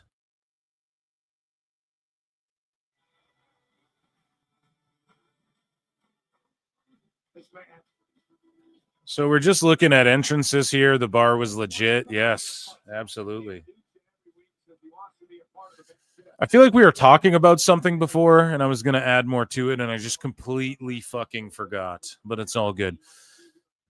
If Zoe and Lyra collide, the universe ends. Damn black holes. Yeah, I think Kairi wins this one. She's got to. Exactly. No pop. Yeah, that's right, Stino. Kairi Sane, yeah, she looks great, dude. We've been covering her progress here, her workout progress. And she's just looking phenomenal. I miss Jinder. Yeah, go on my fucking Twitter, man. And you can see me popping for Jinder. I'm not a faker of the funk. I was always Team Jinder, dude. 2006 rematch. Oh, yeah. A 2006 rematch, dude. Yeah, no, we were going off about hockey. Yeah, fuck that. This ain't a hockey cast. We'll talk about that some other time. But yeah, that would be fun. How come Chris Connors doesn't come in anymore? You know, I was supposed to do his show, and then I had some shit come up, and then I haven't done his show again. Here's the reason. The live show, he doesn't fuck with it. He doesn't, or he fucks with it. He just doesn't, like, guys, I'll start like roasting Meltzer, and then he'll be like, well, who cares what Meltzer says? And it's like, well, bro, it's the whole shtick I'm doing. So, like, he knows. It's just, you know, I just don't think it's his vibe, you know, the way I fucking, just how I format it. You know, it's better when him and I just do pods, and it's much more informative that way. So, I'll do another pod with him coming up soon, more than likely. But the thing is, too, is you like try and space shit out, right? Like, if everyone's just all over each other's shit constantly, it can get kind of trite and played out, you know? I did his show like not that long ago. He wanted me on to do a Backlash post one, and then I fucking missed that. Well, I didn't miss it. Like I was just like, dude, I can't do this one. And then we're gonna do another one. I think he's just waiting to like post Double or Nothing or that whole weekend. He'll probably be like, let me have you on to react to all that shit on his show or whatever. So go subscribe to his channel. You'll hear me on there as well. He's mad because Tonga Twins will be in WWE. No, he would love it. He would love if he came on and could fucking talk shit to me more about that too. But yeah, it would be good. The Rock hindered Jinder. Yeah. He was the tallest guy in the match by far. Good evening. What's up, Plinian? Plinian, are you in on the online GM mode, or should we get a different fourth? Like, can you commit to doing that shit if we're like, okay, like 3 times a week we gotta all jump on and do our turns or something? You know, I'll schedule it in the Discord. Let me know. It was absolutely incredible. I gotta see this face and I told him what it was like to be fighting Cole. Let's look at that, Mr. The Punjabi prison match. Oh, dude, they're showing old Michael Cole with John Cena. Oh my God. Let's say 2 and have it be the off days, Monday and Wednesday. Well, I stream on Wednesday, so let's do, and then yeah, Tuesday I usually still, like, even though I don't stream, I try to stream, or I fucking am like recording shit or editing or doing some other shit. But yeah, let's do like twice a week where we got to pop on and do like a couple hours or an hour or something like that, you know? We'll figure it out in the Discord. That's a discussion for Discord. Sorry, Phil, but still happy to help on Twitch. No, don't be sorry. Don't say sorry. That's what I'm asking, bro. Cole with the Kobe's. Yeah, dude. Yeah, bro. Let's fucking go, man. Gets barbecue sauce. Vince was like, yeah. Now rub your ass on him. Yeah, now, Cole, you have to be naked. Your ass has to be out for this part, though.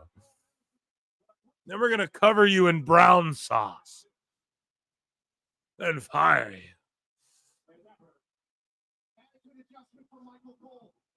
And then I'm not going to give you $3 million. Allegedly. Ooh.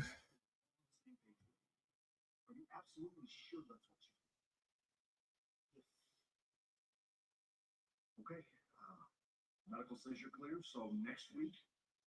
Kira Tozawa gets a match against Rusev one-on-one next week. Yeah, pour that brown sauce all over his head. Frankly, it's going to be nice to see Alpha Academy put down for good.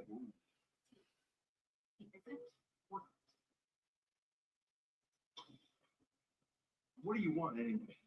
Pierce, I know the Creeds have their big tag team championship match next week. That's great, but what about me? What about Gable? I'm here to talk Money in the Bank qualifying match. Yeah, it's Maxine's birthday. Happy birthday, Maxine. I could have sworn we already had this conversation. Does anybody knock around here? What's going on? Here come the Boo Day. How do the Creeds have a tag title match? They have never won a match on the main roster in their life. That's what I'm saying. That's what I mean. They have to switch them. See, I called this out, and people were like, nah, I think it'll... No, man, fuck that. I called this out. The Creeds have lost every match ever. They can't fight any of these teams. I don't take them seriously on Raw anymore. You have to rebuild them now to where they get wins over a bunch of teams. Move them to SmackDown, have them beat every team there, win those titles, reign with them, and then when they come back to Raw eventually or have to square off against these teams, these Raw teams down the line, then I believe it. But until then, same with Gable. He's a fucking goof. He wears a lucha mask, and then they made it so he cheats to win. So it makes sense. The mask, he puts the metal plate, he cheats, he wins. Okay, that works. You know, but he's a goof too. He lost to every single person to where it's like he's got to go to SmackDown and rebuild now. Otherwise, like, what's the fucking point of them? You know, same with Ivy Niles. She's lost every match. She just loses. So I think send them all to SmackDown, rebuild them, finish what you're doing here with Penta and El Grande. And then once that's over, SmackDown, rebuild everybody. What the fuck is Waller doing? I'm boxing, bruv. It's called shrimping, mate.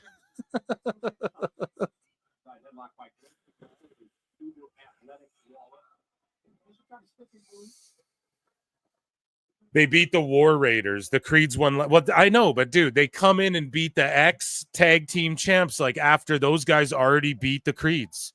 The War Raiders like came back and whooped their ass. And then, you know what I mean? It's 50-50 now. So what, they're just going to 50-50. Now they're all going to just get wins over all the guys who've been beating them to dust. It's fucky, man. We got to admit, Triple H's tag team division booking has been pretty shit. On the SmackDown side, it's starting to pick up. The women's side is non-existent bullshit. And then the Raw side, it's been like, hey, thank God the Boo Day have those straps, but like, where's the contenders? Like, let's fucking sweep this mat off too, ref. Like, what's going on with all the shit in this ring?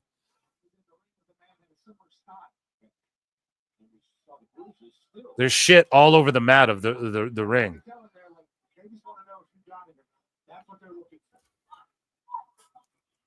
Just enjoys the fight. He enjoys the brawl. Waller with a cheap shot at the official.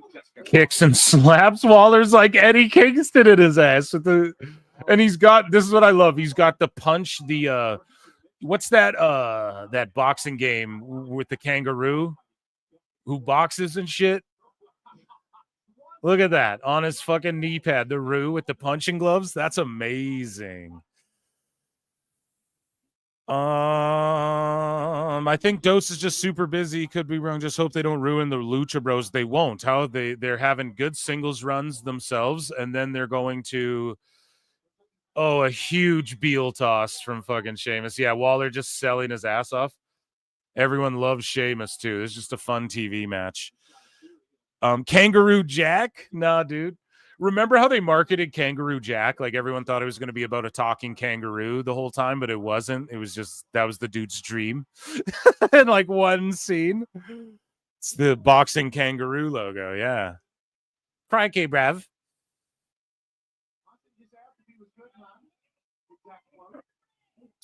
He said he hasn't been on PWT in forever.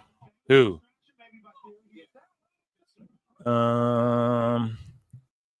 Kangaroo Jack? I'd have him on in a heartbeat, mate. Yeah, Waller's the future, man. Tekken? Yeah, there was one. There was a Phil, they're asking about Evil Dose. Oh, what? Yeah. He said he hasn't been on PWT in a while. He's been on, hasn't he? I don't know. I was supposed to do some interview with someone for him. I'm not trying to like pull back his curtain there. I was supposed to do an interview for someone for him that he had asked me if I could interview someone for him. And then that he was like, oh, they can't do it anymore. They're out of town or whatever. And I was like, okay, no sweat. And so, yeah, I don't know. I thought that was a thing. But, yeah, I'll have Dose back on. Whatever. Just fucking tell him to holler at me. I don't even remember the last time Dose has messaged me, motherfucker. Kick out by Sheamus at 2. Kick to the side. Now, Waller's got control through the commercial. When they come back, Sheamus is going to hit him with those fucking bottering drum beats or whatever.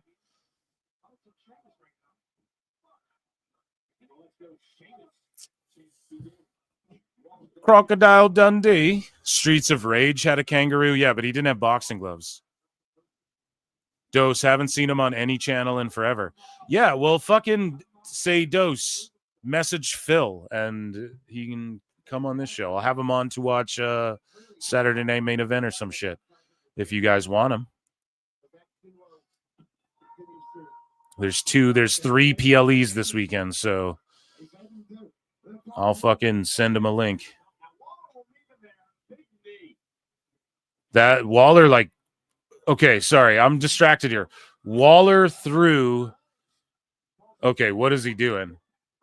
Okay, so Sheamus went to the top rope. Sorry, guys. Waller threw a knee, but he like missed, but hit his thigh like it was a slap sound, and Sheamus like barely sold it and kind of looked at him like, You know, they sold it off well, but it was kind of a moment. Thank God that was a commercial for most people. So it was kind of like, wait a minute, did he just no sell that or what's going on here? And then Waller superplexed him and is clubbing him. You guys are missing superplexes and shit. Waller's just forearming Sheamus on the ground.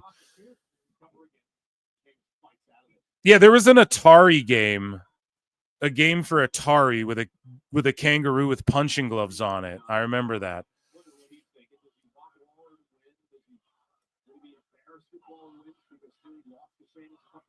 4 events if you count Friday night TNA event. Oh, do I go live for that? Well, no. Oh my God. If I'm feeling it, I fucking will. But you guys have to tune in if I do. We'll see. Friday night, if I have to do all that streaming, Friday night might be the night I go and get my groove on. You guys know what I'm saying? I go fucking dance, baby. No, but do something.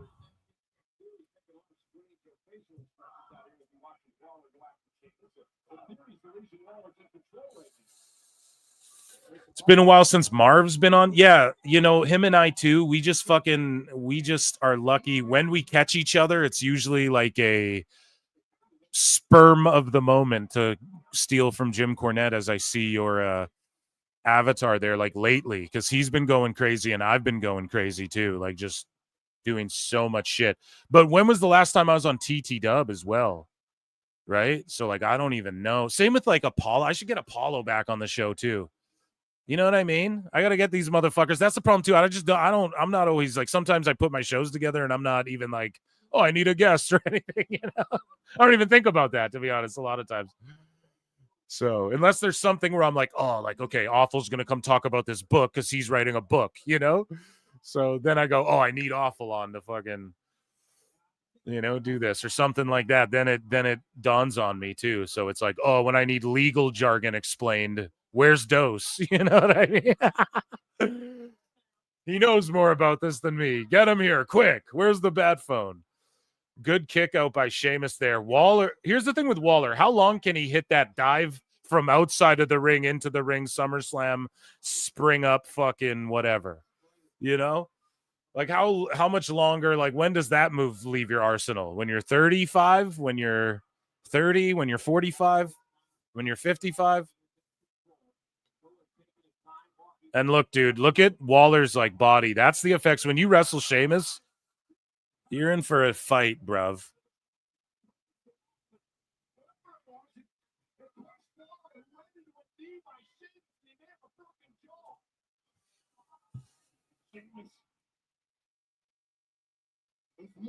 Dingo ate my baby thing really happened in 80 when they were camping out. Somebody said, my dingo ate my baby. Is that a thing? Sheamus just waiting, standing. Yeah, train crazy. That's awkward move. Fuck, nice knee. Yeah, Sheamus lays that shit in. Guillotine here by Sheamus. Sheamus punishing Waller here. Look at like a sack of leaves. Carrying him on. Yeah, well, if you guys want fucking guests, man, we'll get guests. We'll do it. I'll bring some more. Sometime soon, yeah.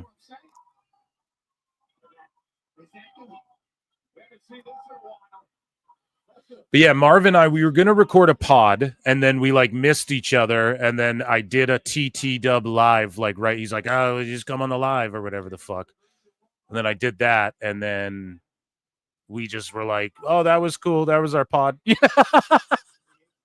So it's like, yeah, I should probably DM him and be like, what are you doing lately? You know? So I haven't thought of it.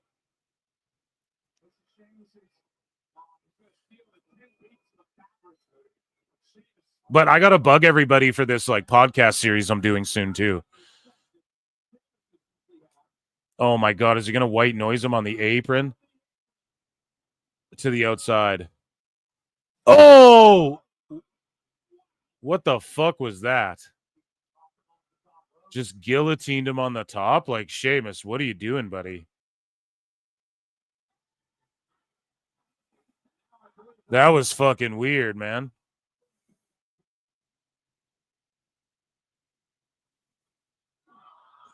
That was scary, man. Yeah, true random pop-ins are the best, and I try not to announce all the shit too. Like even when I know someone's, I'm like, oh, I got someone maybe in the works here. You know, I like doing it that way too. And the vibe I've set up. Yeah, someone said it. Like you're here for the fill the thrill, and then the guests are like a little the accoutrement. They just add on where we fucking. I think I've built the presentation of the show a good flowy way like that, you know. Because then it's more organic too. I feel like it comes across like it's just people talking and shit. It's not so much like there is a formula, but it's not so formulaic, you know, in a way. If that makes sense.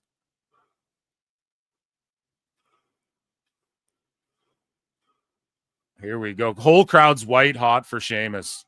Whiter than his fucking white skin. Let's go. Sheamus with a big win. That's awesome. Phil hates hockey confirmed. Okay, come on. Come on now. Stop hating. Theory laughing about it. Yeah, that feud's going to be awesome. Waller and Theory. The Alvarez heel turn. Oh, I can't wait. We're getting into that. Don't worry. Theory trying to crawl out of the Triple H doghouse. Phil the Thrill Kessel. Yeah, okay. I didn't catch it, but I got it now. He has a move steal perk. You were on TT Dub for Revolution. I just listened to it. Oh, yeah, that was the one I didn't fucking stream. Yeah. Oh, so yeah, they'll probably be streaming and shit. Well, just don't worry, guys, okay? Just be happy with me, goddammit. You guys are making me feel unloved and unwanted now. No Bryan versus Dave tonight. No, it's all good.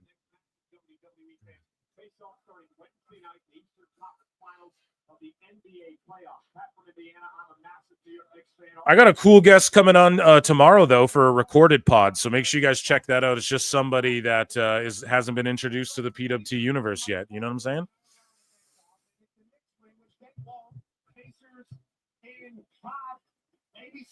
So, okay, let's take a look at. Let's do some more headlines and shit. Are you ready for anarchy in the arena? Nope. Oh, my God. So they got Halliburton. Should we listen to Halliburton?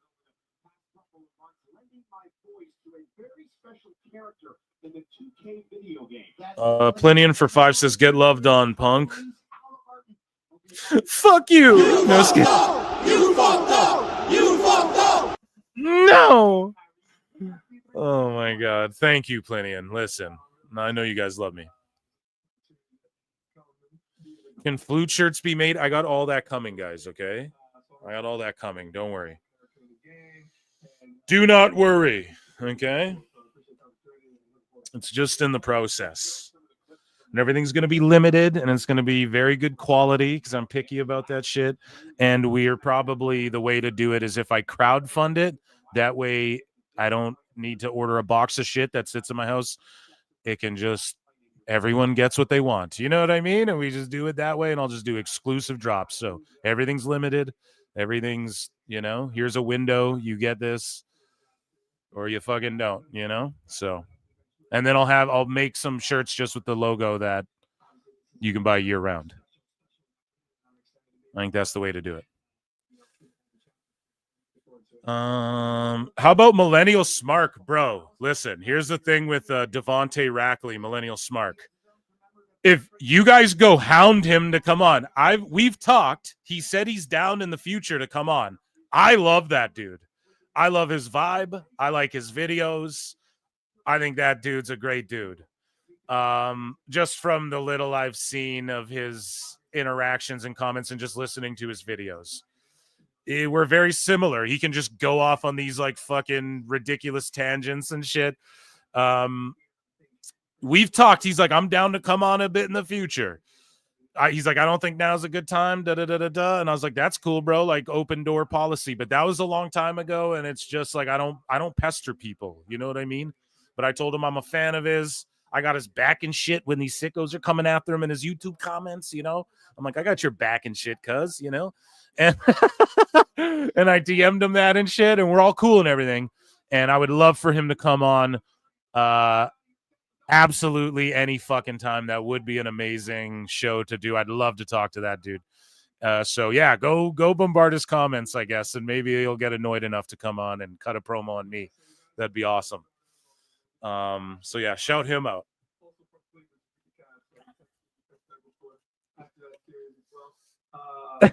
Yeah.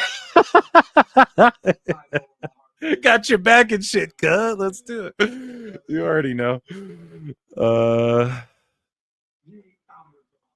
Yeah, you all just comment under shit. Go, yo, you and Phil, you and Phil, you and Phil, you know, you and PWT. I'm down with it.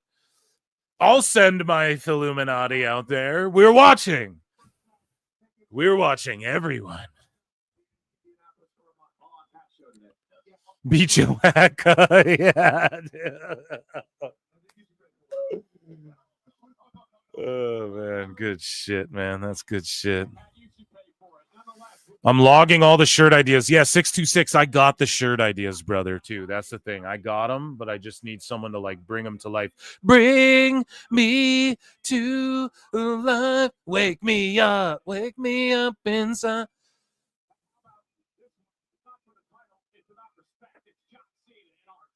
Mike Glass gifted 5 Pro Wrestle Clips.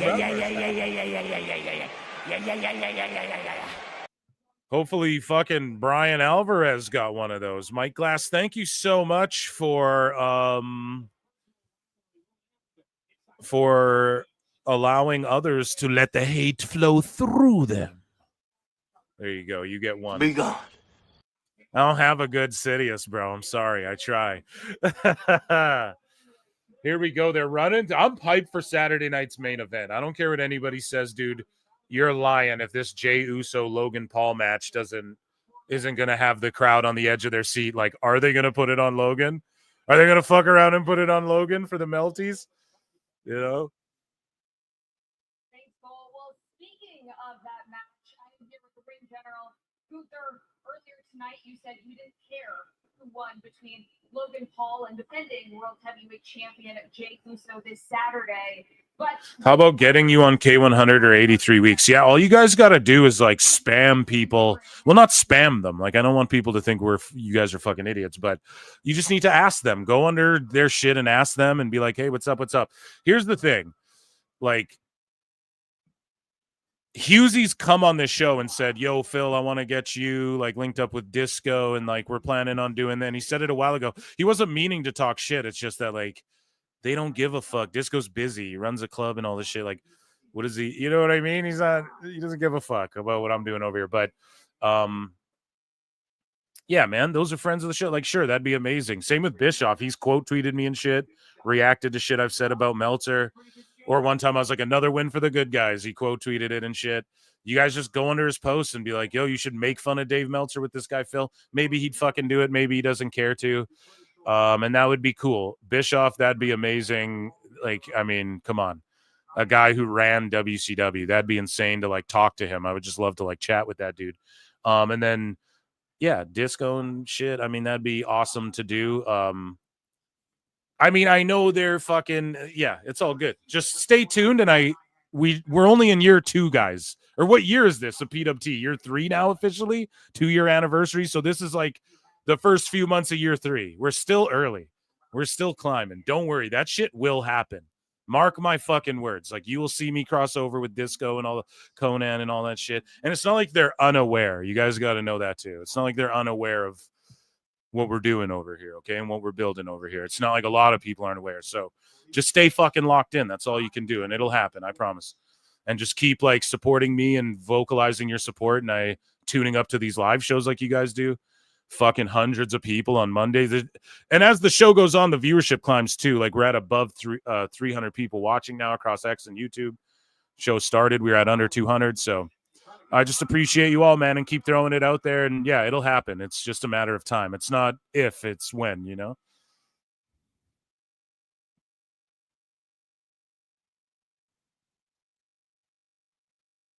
The huge pops for mommy. Huge pops. Yeah, 626 this week is the time. Like, yes. You know, that's like, yes, this and next week. I sent a DM to you on Discord, brother. Or yeah, you saw it. We were chopping it up a bit. I didn't get back to you. I saw you message me back. I'll get back to it after the show or in the morning. But yeah, we're on it. Like I'm dead ass serious about getting it going like this week, next week, roll them out soon. Maybe roll them out this weekend or something. Maybe even, well, not like roll them out, but just the option of like, here's what we are going with or whatever. We'll figure it out. This is off-air topics we're talking about on air. Brady Mac for 5 says, if we study and learn, will the shirts be 30% off, Brian? Well, what's 30% off if we don't even know the price? Like I could just say any price and go 30% off and then you just believe it, right? It's like starting a story and starting the book and saying 2 weeks ago, like in a book or something. And it's like, well, why isn't it just now? And then you say 2 weeks later, you know? Does that make sense? No? Thank you so much, though. But yes, always study, always learn, always eat Wagyu beef, Brian. Always study your cage match, Solo Sikoa history. Lucy Moody's been a member for 7 months. God damn. Amazing. Thank you for your membership. Rhea Ripley's coming out. Sorry, I still have Sheamus pulled up. We have a women's Money in the Bank qualifier here going down. I was going to pull up some headlines, though. We had a little bit more miscellaneous news that I wanted to share with you guys. So let me play Bad News Barrett. Ladies and gentlemen, I'm afraid I've got some bad news. So Giannis Antetokounmpo was asked, who's your favorite wrestler of all time? He said Eddie Guerrero. Here is Giga Chad Chris Van Vliet hitting a rock bottom at ACW Wisconsin. Now, we just covered on the show about how ACW's ripped off all these talents and has taken advantage of all these fucking people. We just covered it on Saturday's live show if you guys haven't seen it. Well, we have 2 clips from their fucking recent show where they got a bunch of big names on it. Here's Giga Chad Van Vliet planting this beta male through the fucking earth and the canvas with this mighty rock bottom from the gods.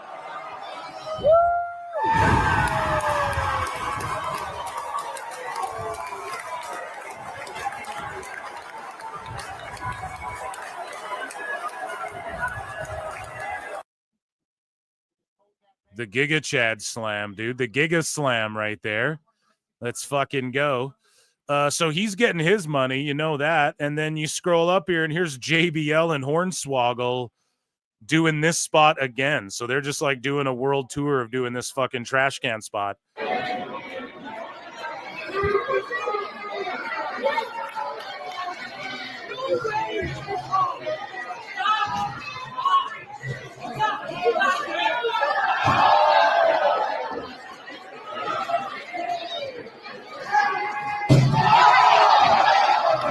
Psych, they flipped it on its ear.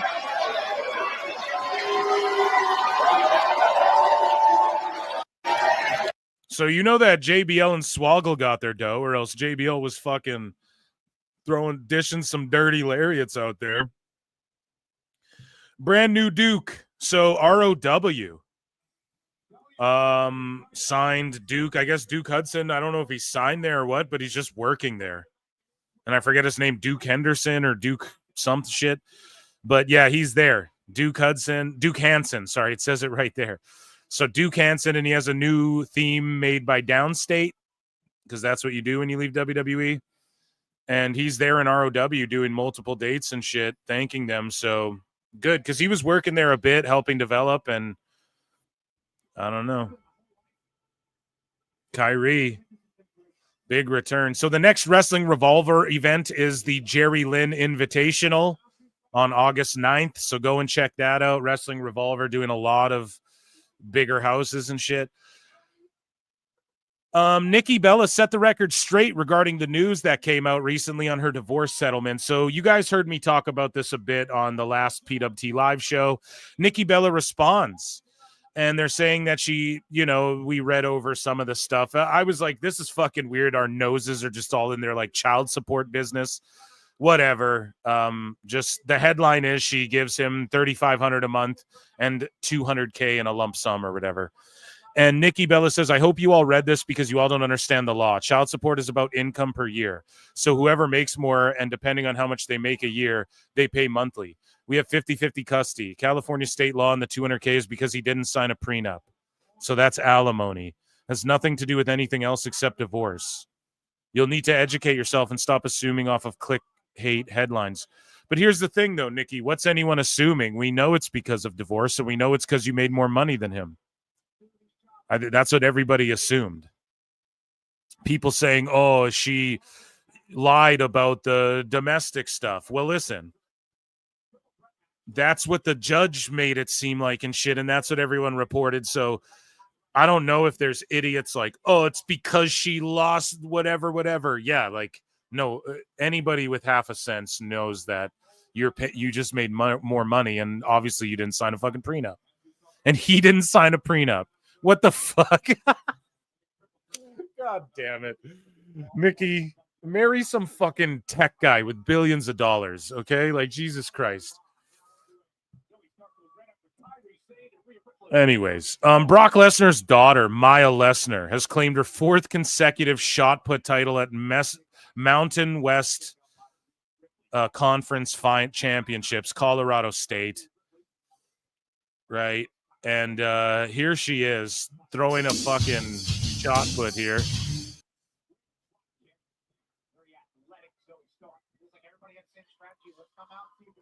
She's going to be an NIL for sure.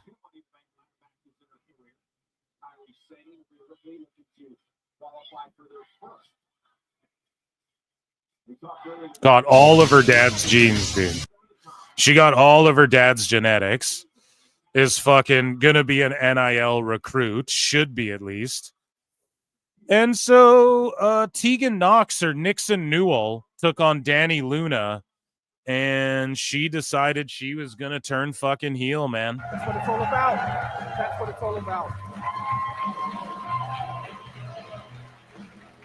Two surefire attack pro wrestling legends there. Oh!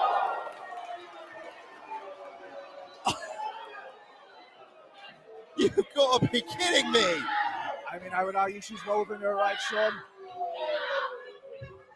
Again, I said the questions could be asked about the shortcuts. Oh, what? Oh, come on.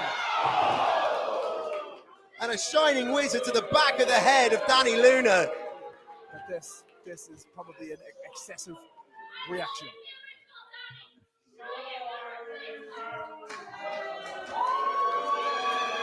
Wow. I think it's better that she's going heel on the indies and shit because there's more money in that. And that was miscellaneous news. There's more money in that for her because when you show up and put these people over, and that's why Natty sort of did it in NWA, like attack people and sort of was more of a heel, even though Kenzie did jump her, but she was playing that like, I'm a dark, sadistic heel type. That works because then when you put people over, like the L's don't hurt you as much, I would say, because you're a fucking heel and you can like do dirty shit to win that way as well, to where it doesn't hurt the baby faces when you have to come in and beat them. So I just think that's a better move for someone like Tegan right now. And I'll start calling the action now that we're in commercial break. It's been a solid triple threat match. I've had my eye on it the whole time. DK Murphy 220 for 5 says it's all Caribbean wrestling that is getting bad reviews, not ACW Wisconsin, which Swoggle owns. Thank you for that correction. See, now there's a video I'm working on, guys. I'm doing some investigative shit. Okay? Real talk.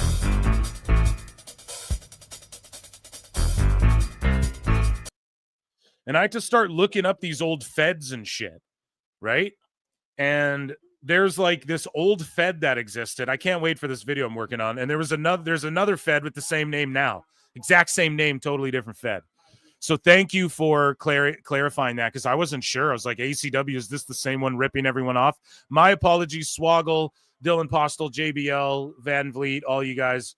ACW Wisconsin, different than all Caribbean wrestling that was ripping everyone off. So unfortunate that their ACW Wisconsin's going viral and then ACW is going viral for a bunch of wrestlers going fuck ACW, right? That's kind of fucked, man. And it's unfortunate, but there's so many Feds, and if you don't trademark the 3 letters, you know. So round of applause for that clarification.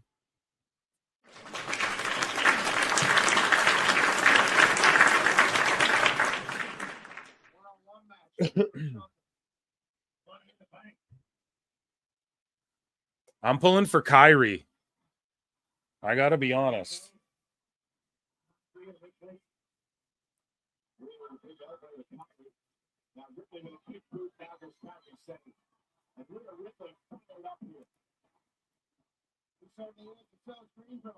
Ripley's feeling herself, telling the crowd to suck it for chanting for Kairi.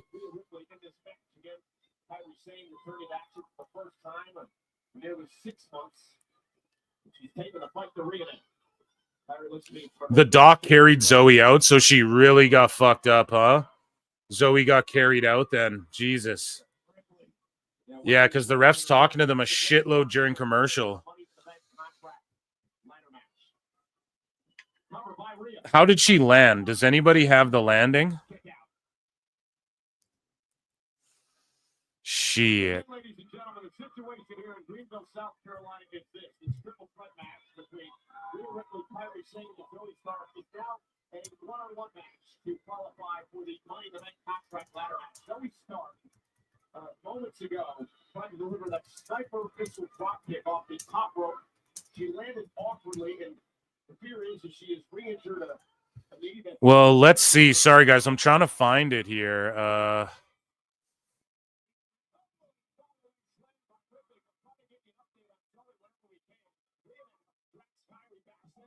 Let me see. Can we share this? Boom. Here we go. You guys see this? Zoe went for that missile. She went for, yeah, and then her knee just went out. Yeah. Oh, look how it bent. Oh, chat. Look how it's bent. Oh, my God. Look how it's bent. Can you guys see? Here, let me fucking do this so you guys can see. Work with me here, PWT Universe. You guys see that?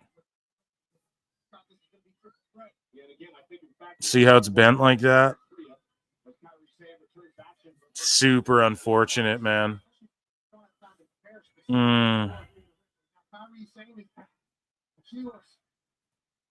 I was going to say, do you think that's a work so that it's not obvious just Zoe's there to get the pin? And then now who gets the finish if Kairi's supposed to go over? Who gets the pin? Mommy eats a fucking pin? Crazy. This is why pro wrestling is one of the greatest sports in the world. I'm not happy anybody's getting injured, but I wouldn't be shocked if her career's done. And then just a nasty landing from Kairi there. Ladies, just take it home. Someone just roll someone up. It's going to have to end with like a roll up, which isn't going to be good for Kairi's return match if she's set to win.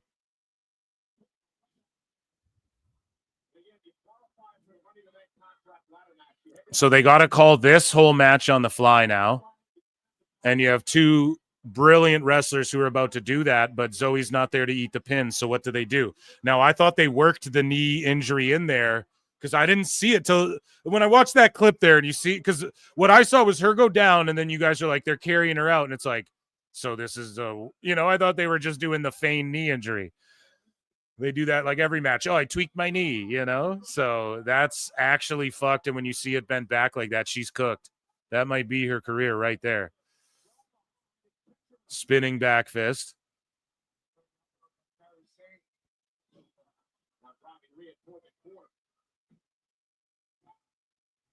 Guys like Sheamus changes his career to cash in money. The guy Seth Rollins did at WrestleMania. Damian Priest as well.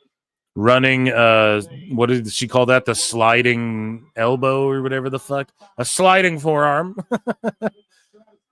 It's called like the midnight train or something, or is that like a double knee? I can't remember. Insane elbow, boots up from Rhea.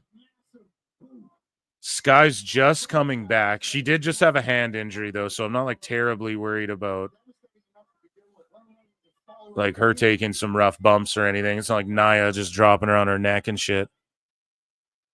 You could hear her screaming, because the fucking whole crowd's so hot. I just if you go back and I'll go back and listen to it, and I'm sure I'll be able to hear the screams. But at the time, like I'm also doing a show, so I'm just talking, and I'm like, oh, feigned knee injury. They're going on screaming. I didn't hear any. I just thought it was this hot ass crowd. Nope, I guess she's screaming. That's so unfortunate. And then like what happens? She just gets cut or something because they rehab her injury, then cut her because God, man, very unfortunate. You don't want to hear it, yeah. Did you expect this from Kairi Sane and put out the fight against Ripley? Looking to advance, what an opportunity this would be.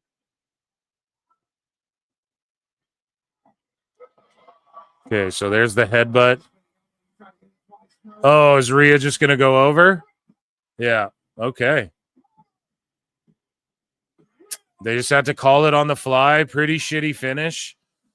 Not going to lie. Crowd was there for it. I mean, I don't blame them. Look at what went down.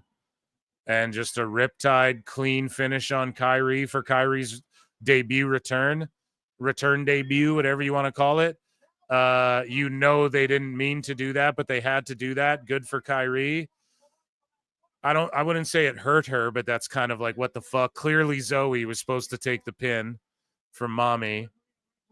And we got Roxanne, Alexa Bliss. Sorry, I'm just trying to see, is Kairi okay too? Now I'm worried about everyone. And we have Mommy. Yeah, she seems okay. Good. And then Mommy is in the ladder match, the Money in the Bank. So I wonder who else will be at it. If anybody eliminated will get shots again at it. Who knows? Jeepers. Jeepers. Okay. How many likes are we at over on the Clips channel? Guys, youtube.com/@ProWrestleTimes, youtube.com/@ProWrestleClips, patreon.com/ProWrestleTimes. Go and support me, please and thank you everywhere. And people, 55% of y'all on the Clips channel thought that Damage Control would split up tonight. Nope, just a loss in a triple threat match for Kairi Sane. Pretty wild. Ladies and gentlemen, speaking of Chris Jericho. I look and see it's not just me. So many others have stood where I stand. We are the young, so raise your hand.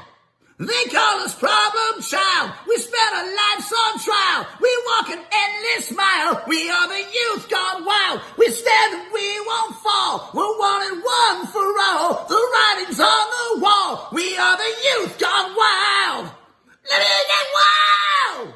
Yeah.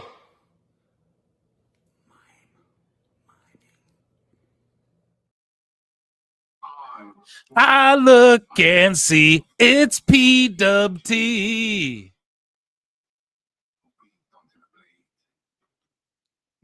Rusev just cooking in this vignette, dude. You should have thanked me and walked away. Instead, you listened to them. He's gonna fight Akira again.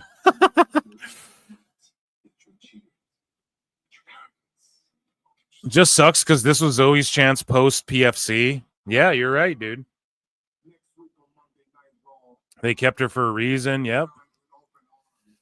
Lucy Moody, I gotta go. Sorry, I can't stay for Dave tonight. It's all good. Peace out. You take it easy and take care of yourself. Be good. Drink lots of water and shit, Lucy Moody. And here's the other thing. You'll catch it on the replay or you'll see a clip of it down the line, so you won't miss it.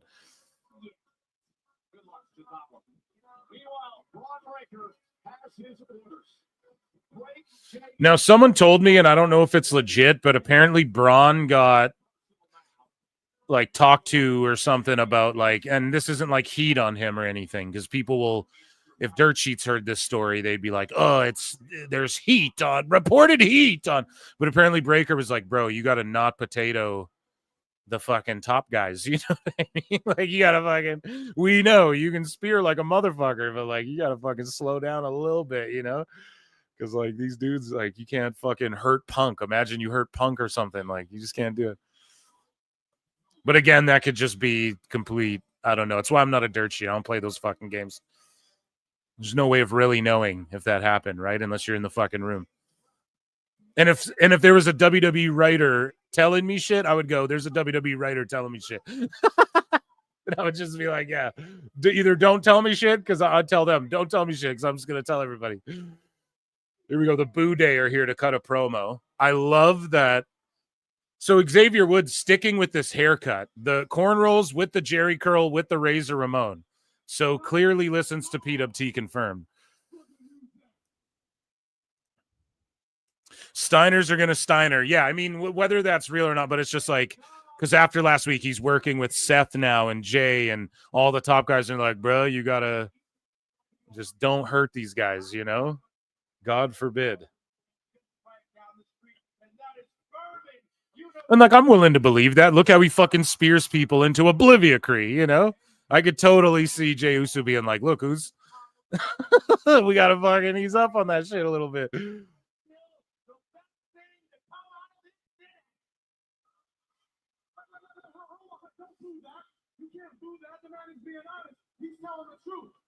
And I'm glad other people are starting to say, like, oh, is there heat on Chelsea Green? Because, motherfucker, I've heard that shit so many times. Like, no, bro. I think she's advancing to the next level, you know? And you got to lose to do that. Like, Jay had to lose the IC belt to get to the world belt, you know? I think that's what's going on with Chelsea. But I could be wrong. Who fucking knows? Yeah, so like they're just talking shit and like your grandma ain't as good as ours. Our grandma cooks some good cookies and shit, you know. They're just trashing. Where are they again for this show? Forget.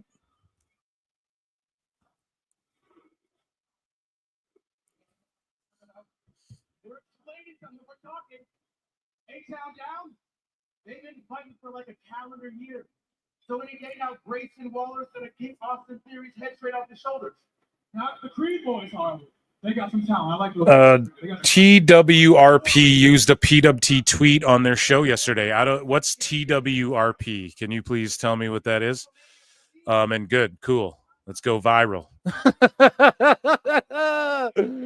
Oh shit, let's do it. Maybe people start crediting me. Via Pro Wrestle Times, and I'm like, Breaker, I just met her. Oh shit. Technical Work Rate Productions. Nice, man. What is that? I'm so sorry if I'm unfamiliar. I'm unfamiliar. Send me a link or something. Woods' hair deserves an award. It's so good, dude. And I was like, he needs to keep that do, because I know he'll change it up from time to time.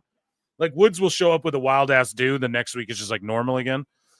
So I'm glad he's sticking with this, because it's so asshole-ish. And then you have the asshole Kofi beard.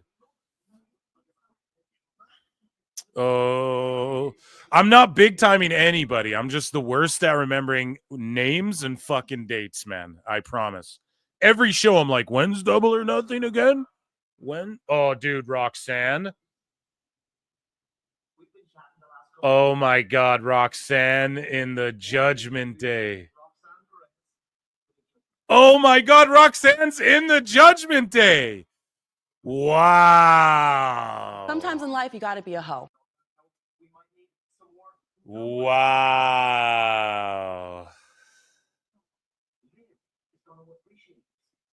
You have me, JD, and Carlito all covering your back. But Raquel and Liv have no one. Wow. And Dom's like, we should talk to Liv. Yeah. Oh, she's not a member, but we need a little help.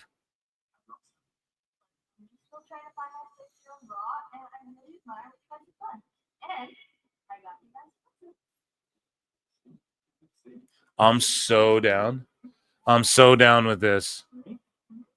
Let's see what you got, Dom. Nuggies! Nuggies, dude. She's got chicken tendies, bruv. They say the way to a man's heart is through his stomach. I love it. We've been introduced. You've given us your presents. You can go now. An apple gives Carlito a bag of apples. And now look at Dom eyeing up Roxanne. Look at him checking out Roxanne. Yo. Yes. Yes. Yes. Yes. Yo, there's a reason Judgment Day has been like the mainstay on Raw, this heel group, forever. And it's just ever changing. This could just be like a staple group forever with new members coming in and out. Look at how Dom is eyeing up Roxanne, dude. Checking her out. He hates to see her go, but he loves watching her leave. You know what I'm saying? Are you sure about that? God damn Roxanne. Dude, cook. Let them cook like some fucking tendies, dude. They don't call him Dirty Dom for nothing. Yeah, dude. Dom is a hoe. That's the fucking point, man. They're nuggies, not tendies. Listen. Nuggies are just tendies that are cut up and breaded more. Love this angle. Roxy and Liv it's gonna be so good. It's going to be so good. Look, he asked Dom, yeah. Rhea, what? Liv, what? His wife, what? Roxanne, what? Oh shit, man. Woo! Yeah, Judgment Day's been great. It's been really great. That's how you book a long-term faction that people care about. Right? Rabid Wolverines LC Killer 17 for 2 says this episode of Raw has been great so far. It has been. It really has been. Now that botch was unfortunate. One step back, you know, and this shit's flown by for me. Because it's main event Oos time, and then it's Dave Meltzer main event PWT time. Okay, so pretty crazy night tonight. Thank you, Rabid Wolverines LC Killer. They've been the through line on Raw forever now. Exactly, Cash Monet. Tyranitar, now I want nuggets. That's why he's got a Wingstop deal. Literally. That's why that happened right there. Because now you're going to go look at DoorDash or whatever, skip the dishes, wherever you at, Uber Eats, and you're going to fucking Uber Eats some Wingstop boneless tendies or saucy nugs. You know what I'm saying? Wingstop, sponsor me. PWT. The people can't get enough of a yeet. Yeah, dude. Can I get a yeet for that? Let me hear you say yeet. Those tenders from Wingstop are bomb. Yeah, dude. Fucked around. We just sold the game right there, dude. New Taco Bell nuggets there, a taco place and a chicken place. Do you want to know why? It's because Taco Bell and Kentucky Fried Chicken, I want to say, are like owned by the same shit. So in some cities you go to, they'll have restaurants where you can go in and order. It's an attached Taco Bell with Kentucky Fried Chicken, right? And so now they just got smart and were like, oh, we should do chicken with the taco stuff, you know? I had a chicken nugget. What was it, dude? It was a McDonald's poutine. You guys know what poutine is? I think you guys call them like there's a name for them. I think in like Pennsylvania there's a name for poutine, like disco fries or something like that. Right? And so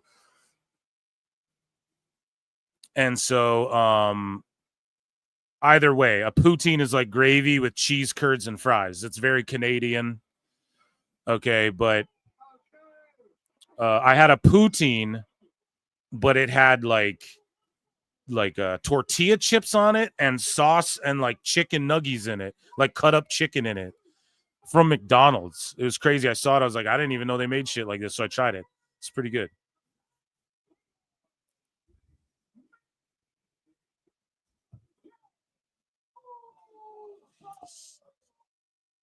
Day one-ish. Chat. Mustard only on glizzies or no? Start that argument again? No. DEI taco is close to my heart. What is that? Biscuits and gravy? Yeah, that's what's up, dude.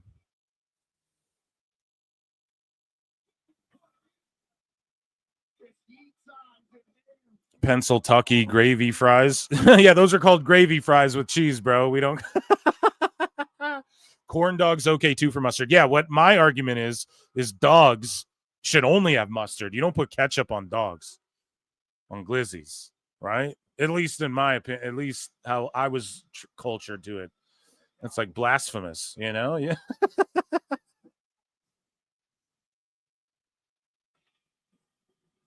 No ketchup. Yeah, relish, peppers, sark, all that shit's cool. You even do a little mushroom, you know? Some places they'll do like mayonnaise on them, like in some places in the I think like Chicago dogs, you know, they'll put like that's like a more of a Chicago thing. But yeah, man, it's all about the mustard with the glizzies. Here we go. Foodcast.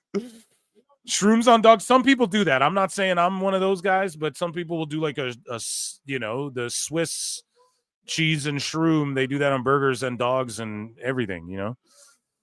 Hot dogs plain too. Yeah, just a glizzy on a bun too. That's like the classic, right? What the fuck is a glizzy? I just say that's what the kids say. I don't know. It's like Big Boom AJ. We don't know what we're saying here. We're all fucking boomers just talking shit. And you're just a train of thought, and you're just a sick freak if you're putting mayonnaise on your hot dog.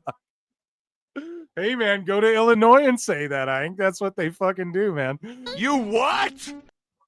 I've had it. I've done it. I'll do it time to time. It just depends. Oh, my God. Here we go now. Main event time. Yeet, yeet. Oh, punches in the corner. Here comes Breaker. I'm a boomer. What the fuck you I know, dude. I'm just talking shit. I have no idea. A glizzy is what people call hot dogs. Now, that is, I would say, in my gen, but I don't, maybe a little bit under my gen, right?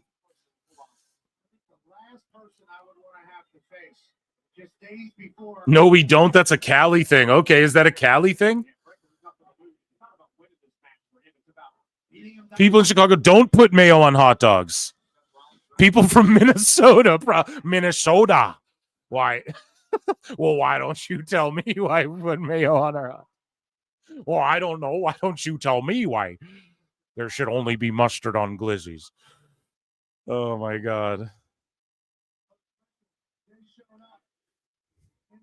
Hot dogs were originally called Red Hots. Well, this crowd is red fucking hot. Big deletion dive, we'll call it, on YouTube. From Jay Uso to the outside as we head to commercial break with Breaker. I'm here to call the action and talk glizzies. See, dude, the glizzies gets the chat going. Like, everyone's like, no, fuck this, fuck that. Da-da-da-da-da-da. This happened last time, too. And I was like, no ketchup on dogs, homie. You do not do that. And it just, people were like fucking going nuts. It starts the convo every time. I'm telling you. That's like a fucking, take that shit to a party, dude. Take it in the bank. And cash that one as a fucking icebreaker. You put ketchup on your glizzy? I'm fucking stupid, guys. It's Monday. What can I tell you? Chili cheese dogs for life. Sonic the Hedgehog, are we? Hot dogs ain't big in the UK. Yeah, you guys chop up weenies and put them with, you chop up Frankenfurters and eat them with beans, cold beans, right? Mayo on steak. Yeah, no thanks. So Braun's just on the outside. taking his time. Heyman's talking shit to the ref. He's like, I'm 1 second ahead of you. So the ref is like 3, and then Heyman's like, I'm up to 4. And then the ref's like 5, and then Heyman's like, You're behind, buddy. Like Heyman's talking shit to the ref. Breaker's back in the ring now at like an 8 count. The ref looks pissed off. Breaker's laughing at Jay.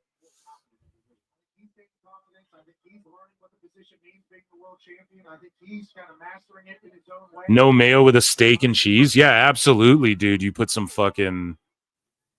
Or like some garlic aioli on that shit, you know?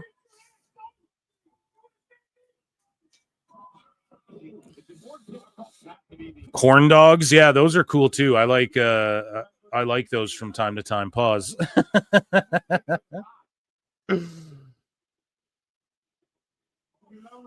a lot of pressure, and everybody wants what you have. The fight to Breaker is something cannot be pleased. In Seattle, it's onions and cream cheese on hot dogs. Wow. So yeah, Jay's just teeing off on Breaker. Breaker's selling. He's in the corner. He's just eating chops and punches. Crowd's chanting yeet every time it happens.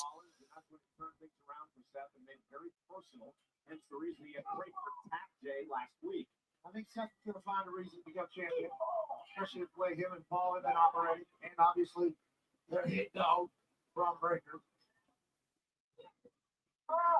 Side headlock by the powerful Breaker. Explosive Breaker. Jalapenos on everything. Yeah, I put jalapenos on fucking everything.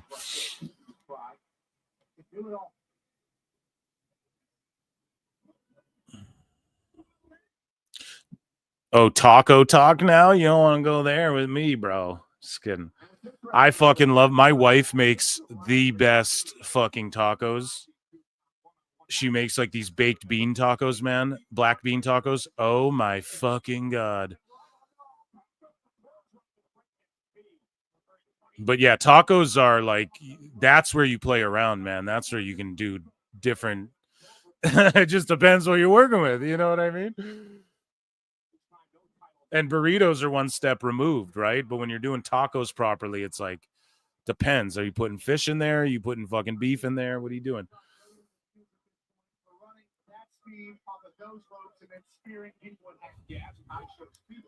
I show speed about that. Yeah.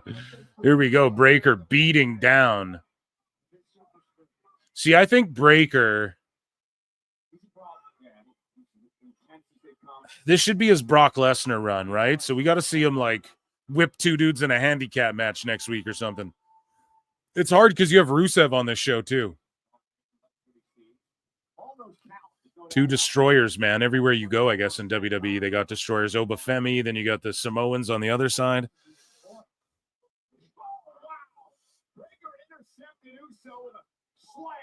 Taco Bell is dog food. Listen. Authentic Mexican food is like some of the best food in the world.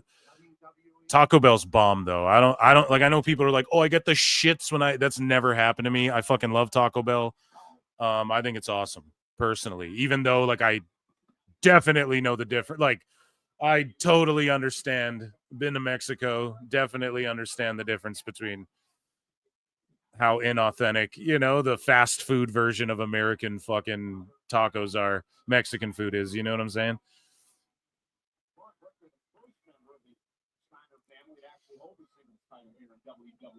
I don't know. I think most fast food is good if you just don't eat it all the time, you know?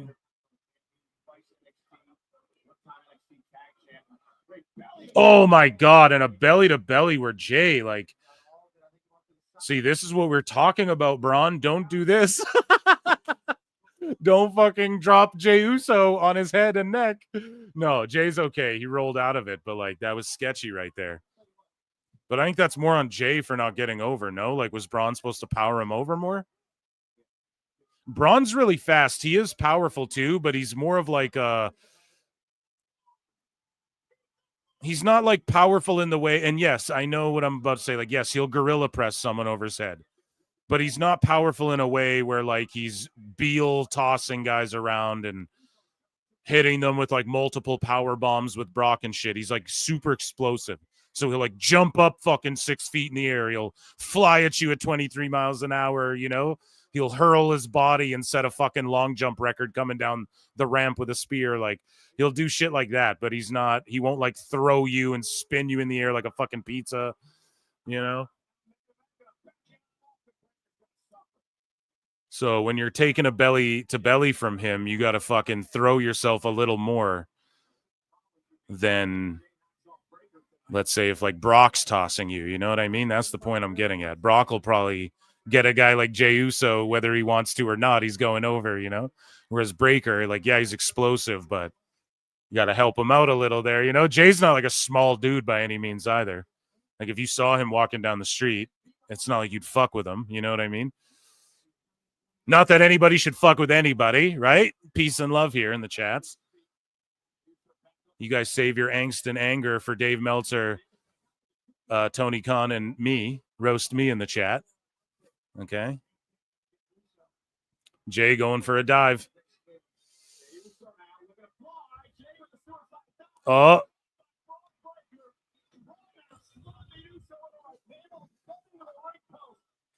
Oh, just tossing him around, man. Just throwing fucking Jay around. Here we go.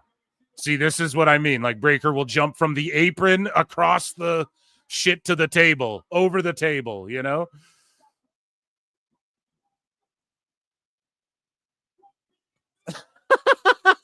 That move was worse for Breaker than it was for Jay. Look at this shit. We go to commercial break. I'll call the action. Damn. What a beast, man.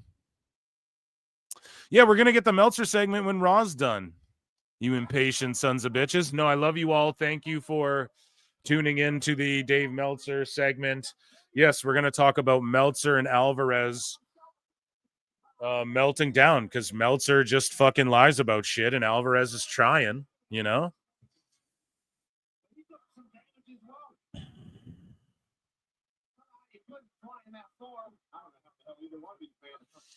Reginald, what's the best ingredients for chili? My wife legitimately makes the best chili on planet Earth as well. With beans in it too. And I know some places are like, you don't put beans in it, but around these parts, around this neck of the woods over here, this road down here. Oh, you don't want to go down that road. Down this road, we put beans in our chili. So now they're back in the ring and Braun Breaker is doing the, you know, the Brock Lesnar shoulder tackles into the corner. Well, he does one of them.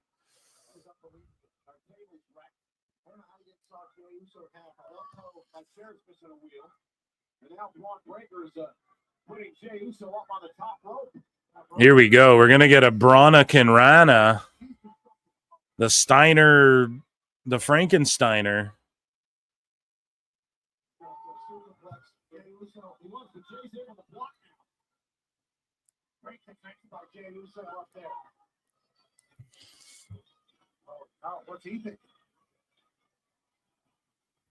Beans don't go on chili. Just ask any Texan. Yeah, see, that's a Texan thing, though. Like, nowhere else. Everywhere else is down with beans. I swear to God. But that's cool, though. You know? Where did chili originate? Like, in Texas or what? I would love to. I never, like, looked into it or anything, but I couldn't even a picture. Like, you might as well, if you make chili with no beans, you might as well put that shit on pasta and call it fucking spaghetti or something. You know what I mean? Like, put that shit on. You got to at least put it on rice then, right? Like, there's no beans. You're at least putting it on white rice, right? Jesus Christ. Foodcast. Yeah, so they're both down. We're coming back from commercial break. 10 seconds left. And yeah, both men are down here.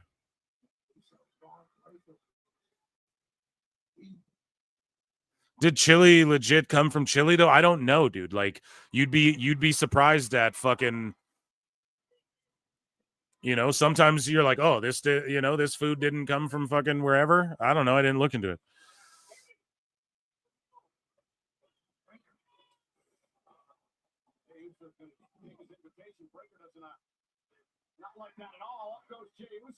Boom, yeet, boo, yeet, boo. Gum goes flying, yeet, boo. Oh, his grill came out of his mouth. He punched his top grill out. Yeet, Oh, and then Breaker with a flying fucking knee, man.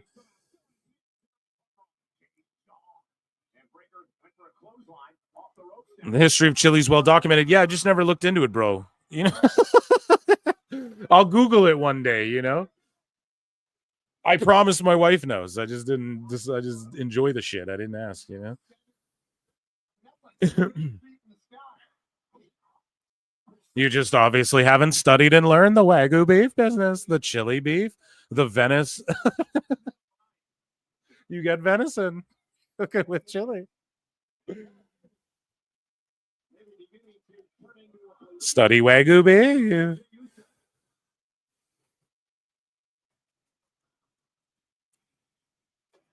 Chili is a dish with roots in both Mexican and American culinary traditions, particularly Tex-Mex cuisine. While the dish itself is not a staple of traditional Mexican cuisine, its origins and many variations are closely tied to the region's history and cultural exchange. There you go.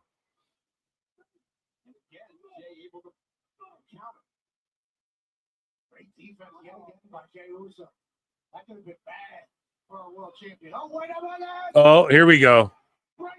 Breakensteiner, dude. And he's got his arm out like he's won. Hell yeah.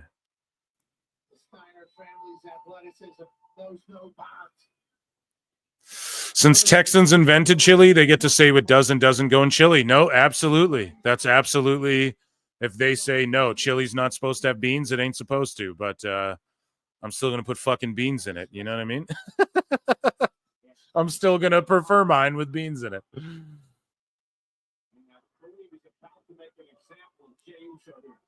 But that is awesome. Thanks for looking that shit up.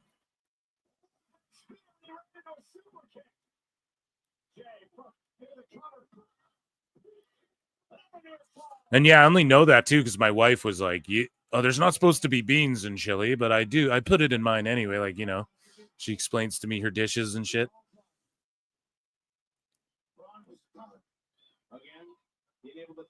The jumping sidekick. Okay, the crowd's all looking at something. There's someone coming out the crowd. There's something going on. Can you all see that? Or someone's getting kicked out for being a drunk idiot or something. Breaker needs to slow it down, though, for real. We were talking about that earlier. That was an awful kick.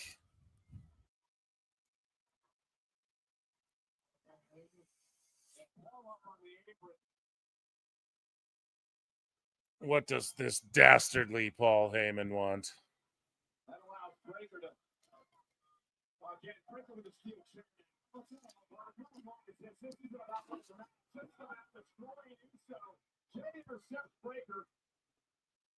But, like, I doubt he has heat. I bet they just told him, like, look, with the top guys, you can't just murk them like you fucking, you know, like the way you murk people, dude. You can't do that. Heyman grabs the foot. God damn it, Heyman.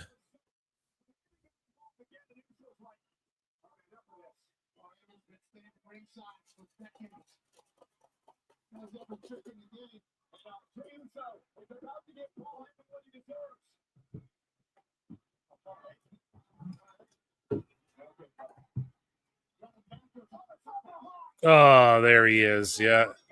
You had to know Seth Zesty Rollins. Zest Rollins was coming out.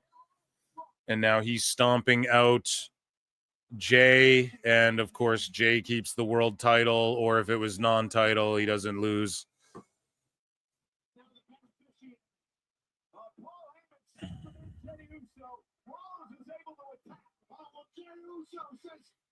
I thought that was Orange Cassidy. That'd be great. The crossover event of the year.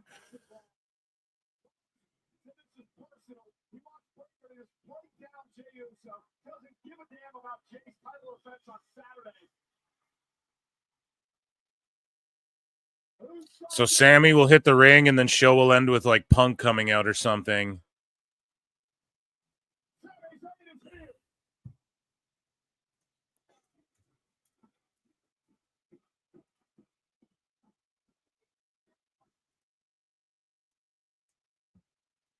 They're all chanting CM Punk, CM Punk, CM Punk. There it is.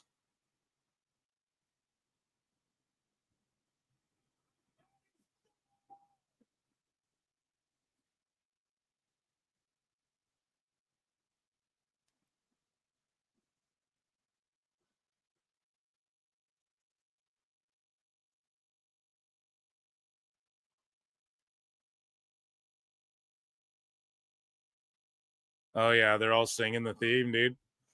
Over like Rover.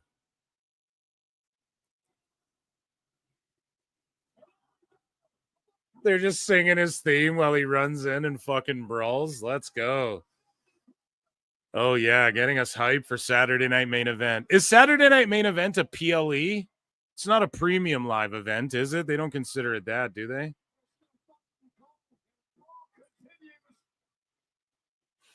Yeah. Imagine where AEW would be if they just had Punk and FTR do this with Kenny and the Bucks all over the arena. Right? And then build up to a War Games. They do a trios, they do a triple threat, they have a tag match, they have a one-on-one, then it builds up. Well, we're doing War Games to blow this thing off. You know what I mean? Imagine what they could have did with that shit, man. Fucking idiots. Oh, yeah, they're just brawling through the fucking arena, pal. And then fight off through the arena to end the show.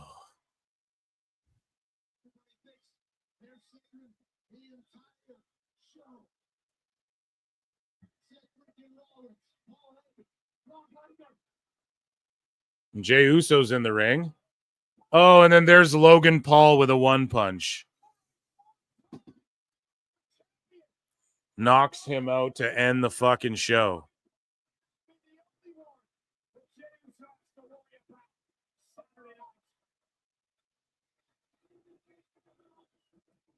Crazy. That son of a bitch. What a wild Raw. What a great ending to Raw. Geez, so let's think about this here. What just went down? A bunch of stuff. I mean, that was very AEW-ish to stuff everything in, but I wouldn't even say it's AEW-ish. It's just very like old school, like Attitude Era. Everybody's hitting the ring. Logan Paul knocks out Jay, so it keeps that as like a side story kind of going on, while all of these other world title stories are kind of going on and stuff, or like people being tied in with yeah, that was like a 9 out of 10. Sorry, my wife's showing me something. I fucking get distracted. So anyways, yes, that was a tremendous Raw. Yeah, the ending there. So they're just keeping the Logan thing alive where he just shows up, one punch KOs Jay, and that's totally fine with me to get to that match where I'm assuming Jay makes it out with the title. No, or do they? I would love to see the fucking IWC meltdown if Logan ended up winning. But yeah, the whole Seth faction and then, you know, the baby faces having to team up. That's all good shit, pal. And maybe, just maybe, they try and help Logan. Well, no, they're in a tag match, so they will be too tied up to do that. So yeah, there you go, man. That Raw was awesome. It flew by for me. That was like a blink and you miss it. Fucking everything was so awesome. I hope Zoe Stark is okay. And yeah, that was amazing. A round of applause for WWE Raw. What a great episode.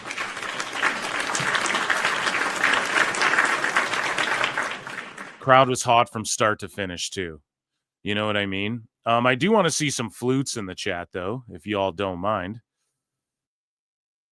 Please and thank you. Have a great night, all. Yeah, we're about to roast Dave before we get out of here this evening, so make sure you guys. He completely gets owned by. He keeps saying he's winning and AEW is winning, and then he completely gets owned by Bryan Alvarez. We're gonna get into it. Flutes in the chat. No way she's done for the year. Yeah, Zoe might be done her career, man. Not to be like shitty about it, but like, was that her other knee, or did she already fuck that knee up? Like, aren't both the knees braced? Like, God damn it. Good Raw. Must have hit his mouth on something getting to the ring. NBC, Peacock in the US, YouTube internationally. What are you talking about? Oh, the Saturday night's main event. Yeah, but is it considered a PLE? Do they consider a premium live event? Is what I. Oh, you mean she's fucked for sure? Yeah. I study the business, Brian. Just waiting for Omega to flip out on Logan Paul. Yeah, they were just coping. I dropped a clip today about like Will Ospreay and Kenny just fucking coping over Logan Paul. Not a PLE. Okay, thank you. So yeah, Flute's in the chat because I am going to play a flute and we are going to talk about Dave Meltzer. And I'm going to chug some soda water first. So put Flutes in the chat while I drink.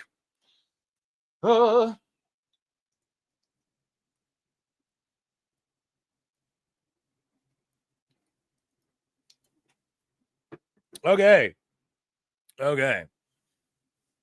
It's not a premium. It's not a PLE. Okay. It's just a TV special.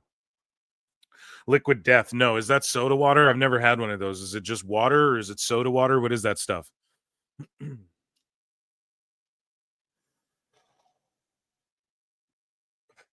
All right, it is time for everybody's favorite segment, and it is called Dave Meltzer's Dumb Moment of the Week.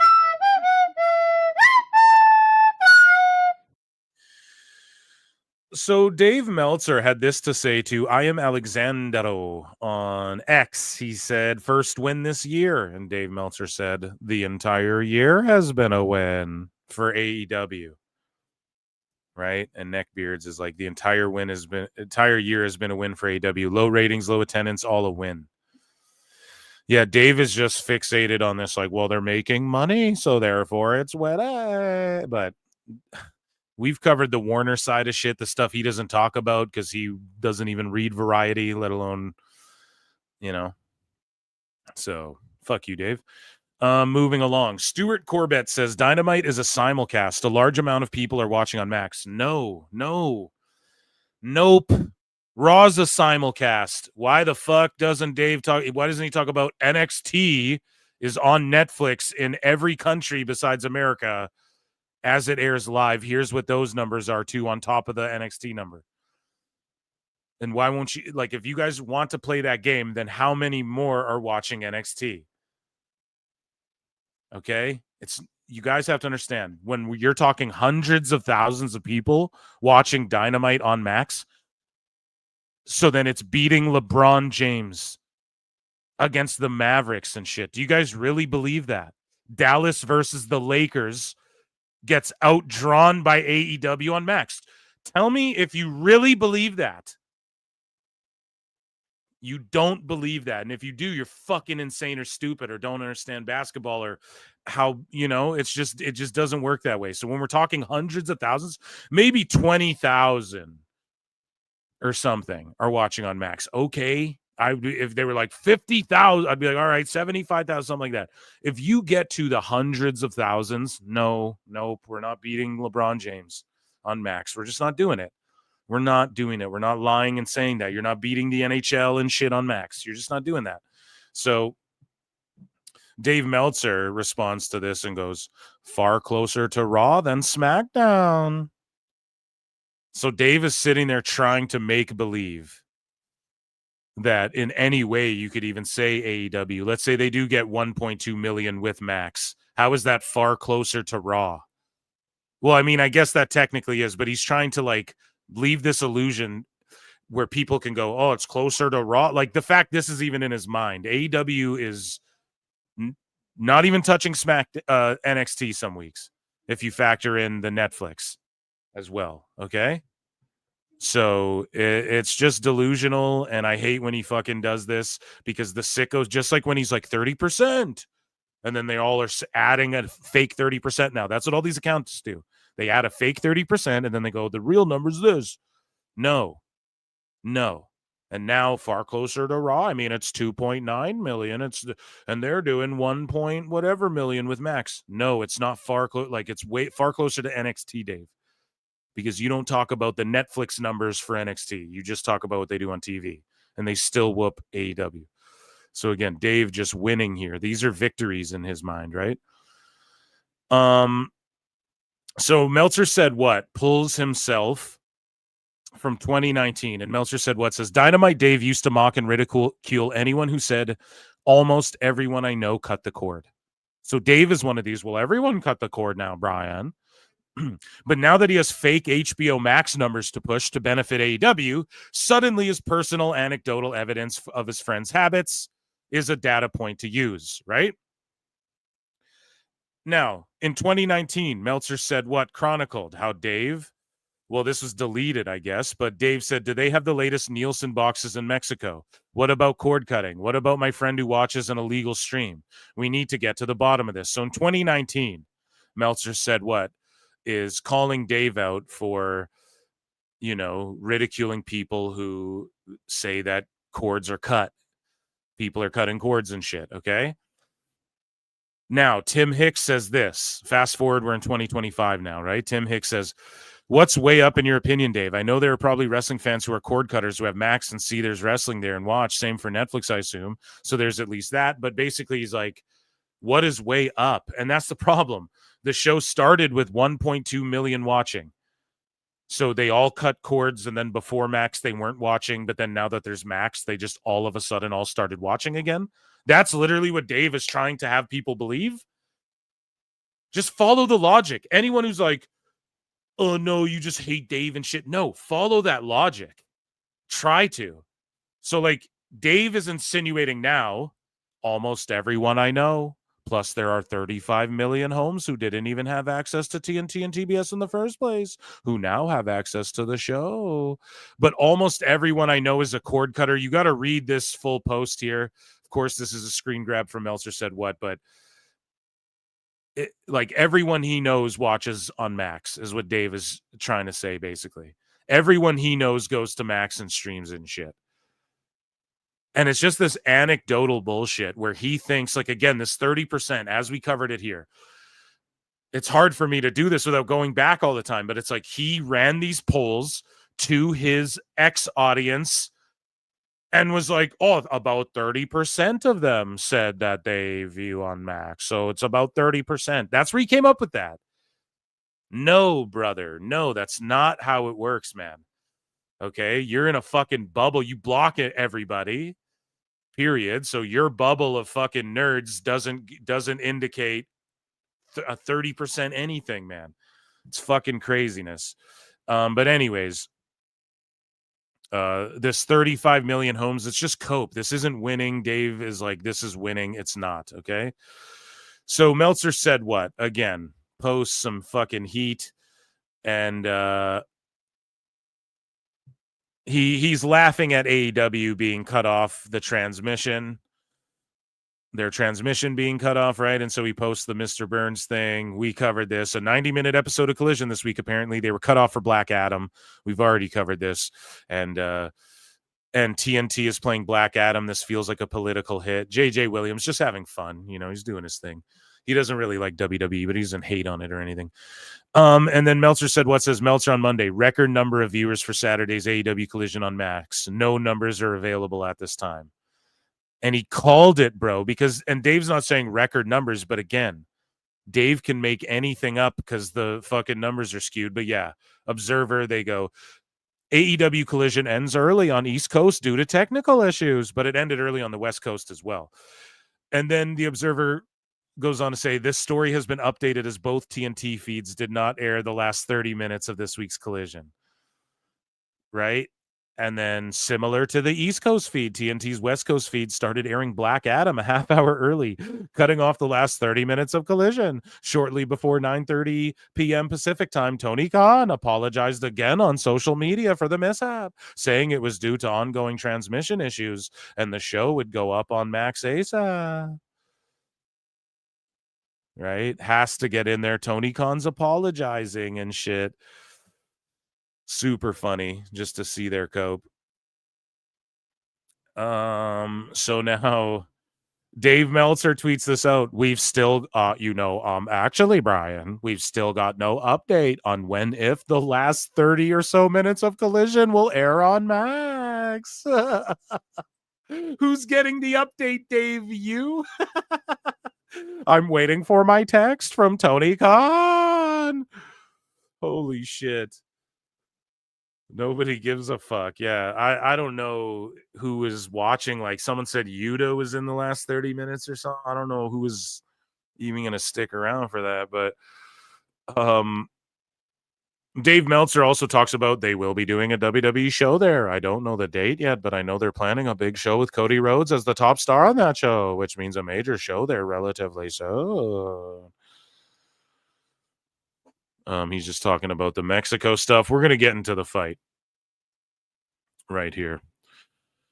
So Meltzer said what? Tweets this out. He's like, hey, Dynamite Dave, after being completely embarrassed on air by your superior co-host Bryan Alvarez, here's the wins and losses don't matter in WWE starter pack for you to study. Right? So these are guys who've taken L's and haven't been hurt. Meltzer said what? Goes, how's the studying coming along, Professor Dave? Tagging him, dude. He sent me these two. He fucking sent me everything. He's been loving this meltdown from Dusty Dave, right? So Meltzer is Solo Sikoa being booked well. All right. And we're going to hear Dave just lie through his fucking teeth about this stuff.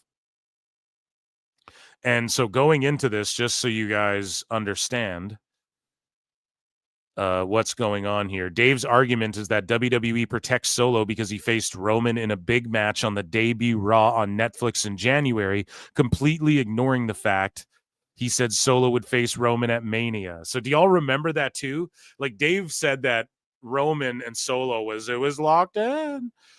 And he was also wrong about saying John Cena versus whoever at Crown Jewel, and it was Solo versus Cena. So he's been so wrong about Solo just in general. And then, or Solo has continued losing since then, and that he wasn't even on the Mania card, right? And so Meltzer says the top two matches for Mania 41 will probably be The Rock versus Cody Rhodes and Roman versus Solo. Never happened. And then, Meltzer said, what? Not one human being on Earth except Dynamite Dave believed Roman versus Solo was going to be at Mania.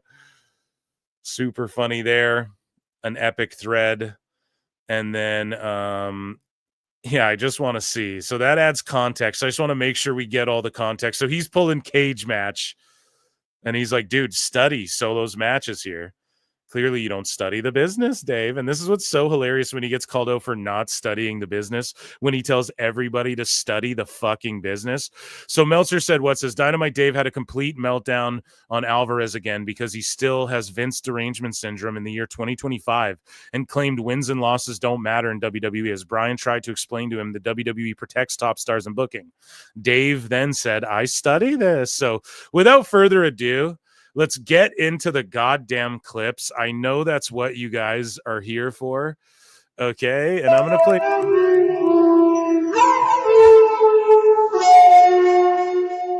So I hope I added all the context. I know that was a little all over the place, but it's just good because sometimes it's hard to understand what the fuck Dave's even talking about. So it's good to kind of know going in what his positions are. And like Meltzer said, what breaks it down better than anybody in the game. So let's start. We have 4 clips to get to here. This should be good shit, pal. Let me just see and make sure. So we talked about that. I just want to clear this up. Okay. And then we got a juicy clip for Wednesday's show. All right, ladies and gentlemen, here is Dusty Dave having a Meltzer meltdown with Tryin' Bryan. And let's give Bryan his due. Let's give him a fucking Tryin' Bryan here from the soundboard for doing his best. And let's get into this thing. By the way, you mentioned Solo Sikoa being protected. You do realize the last time he's won a match on TV was... But he never wrestles on TV. December. Well, he never wrestles on TV. Instantly cuts him off. Well, he never wrestles on TV, Bryan. He wrestles on TV, but he's being protected. He wrestled on pay-per-view, and...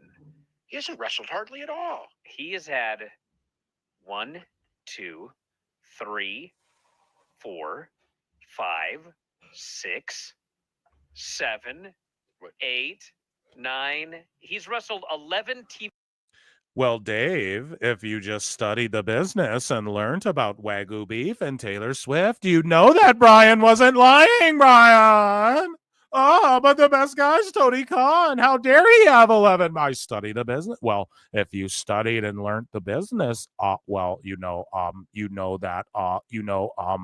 best guy's Tony Khan.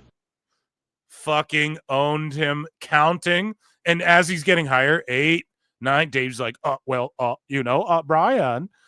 9. He's wrestled 11 TV matches, and he's won 0 until this past match. Well, there you go. Then they're trying to get him ready for. They're trying to get him ready for. Well, there you go then, Bryan. What I said was complete bullshit. And instead of saying, "Oh, I just fucked up," it's like, Bryan. Well, I study the business. Actually, it's like, the best guys, Tony Khan. Like, bro, how the fuck? I lose myself sometimes when I start doing it. Listen. How does he just, well, there you go. They're getting him ready for someone. Well, there you go. What? You just said they're protecting him. He's eaten like a billion losses that were just pointed out. And then you tried to say he doesn't wrestle on TV, and he's wrestled 11 times on TV. And you're just fucking lying and coping. For Jacob. He's got no credibility, dude. He always loses. Always. He's always beaten. Oh, he's getting ready for Jacob. You know that wins and losses mean nothing in WWE. No, they do mean something. That's why Jacob Fatu has never been beaten. They've never beaten the guy. And that's why they're feuding the two of them. They're feuding the two of them. So I know. I'm wondering why they're feuding them. Like, give Solo something. Well, they are. I guess they're going to start to do that now. But the point is, well, they are. They're going to start doing that now with Jacob. Yeah, but what Bryan's trying to say is that they shouldn't do that when you have one guy who's never lost and one guy who's never won. You know what I mean? He's like, maybe we shouldn't go here now. Maybe you build up Solo a bit more before going to that. Dave's such a fucking putz. is like the way that they book title match, they have people lose 10, 15 times in a row, and they'll give them a title match for 2 weeks geeks. Oh my God. When's the last time? Someone point me the last time. So Dave is projecting now. I'm sorry. I'm all over the place. When's the last time WWE had someone have 10 or 15 losses then get a title match? And then show me AEW the last time Emi Sakura got a fucking title match. And then tell me what company's doing that, Dave. You project and do this thing where like what Alvarez did is he just looked up what the facts were about Solo, and you don't do that, and you just think people won't do that. They'll just read your bullshit and fucking believe it. You can just look up what company's giving people title matches after 10, 15 losses, okay? And what Bryan's trying to tell you, or what I'm trying to tell you right now, is Emi Sakura, boom. And, and the next thing, Bryan's trying to tell you that, well, let's just have this gentleman tell you and sing it. You are coping and seething. You just can't accept what you're seeing. Yes, you're coping and seething. The truth is scalding, and now you are molding and coping so hard. Coping and seething.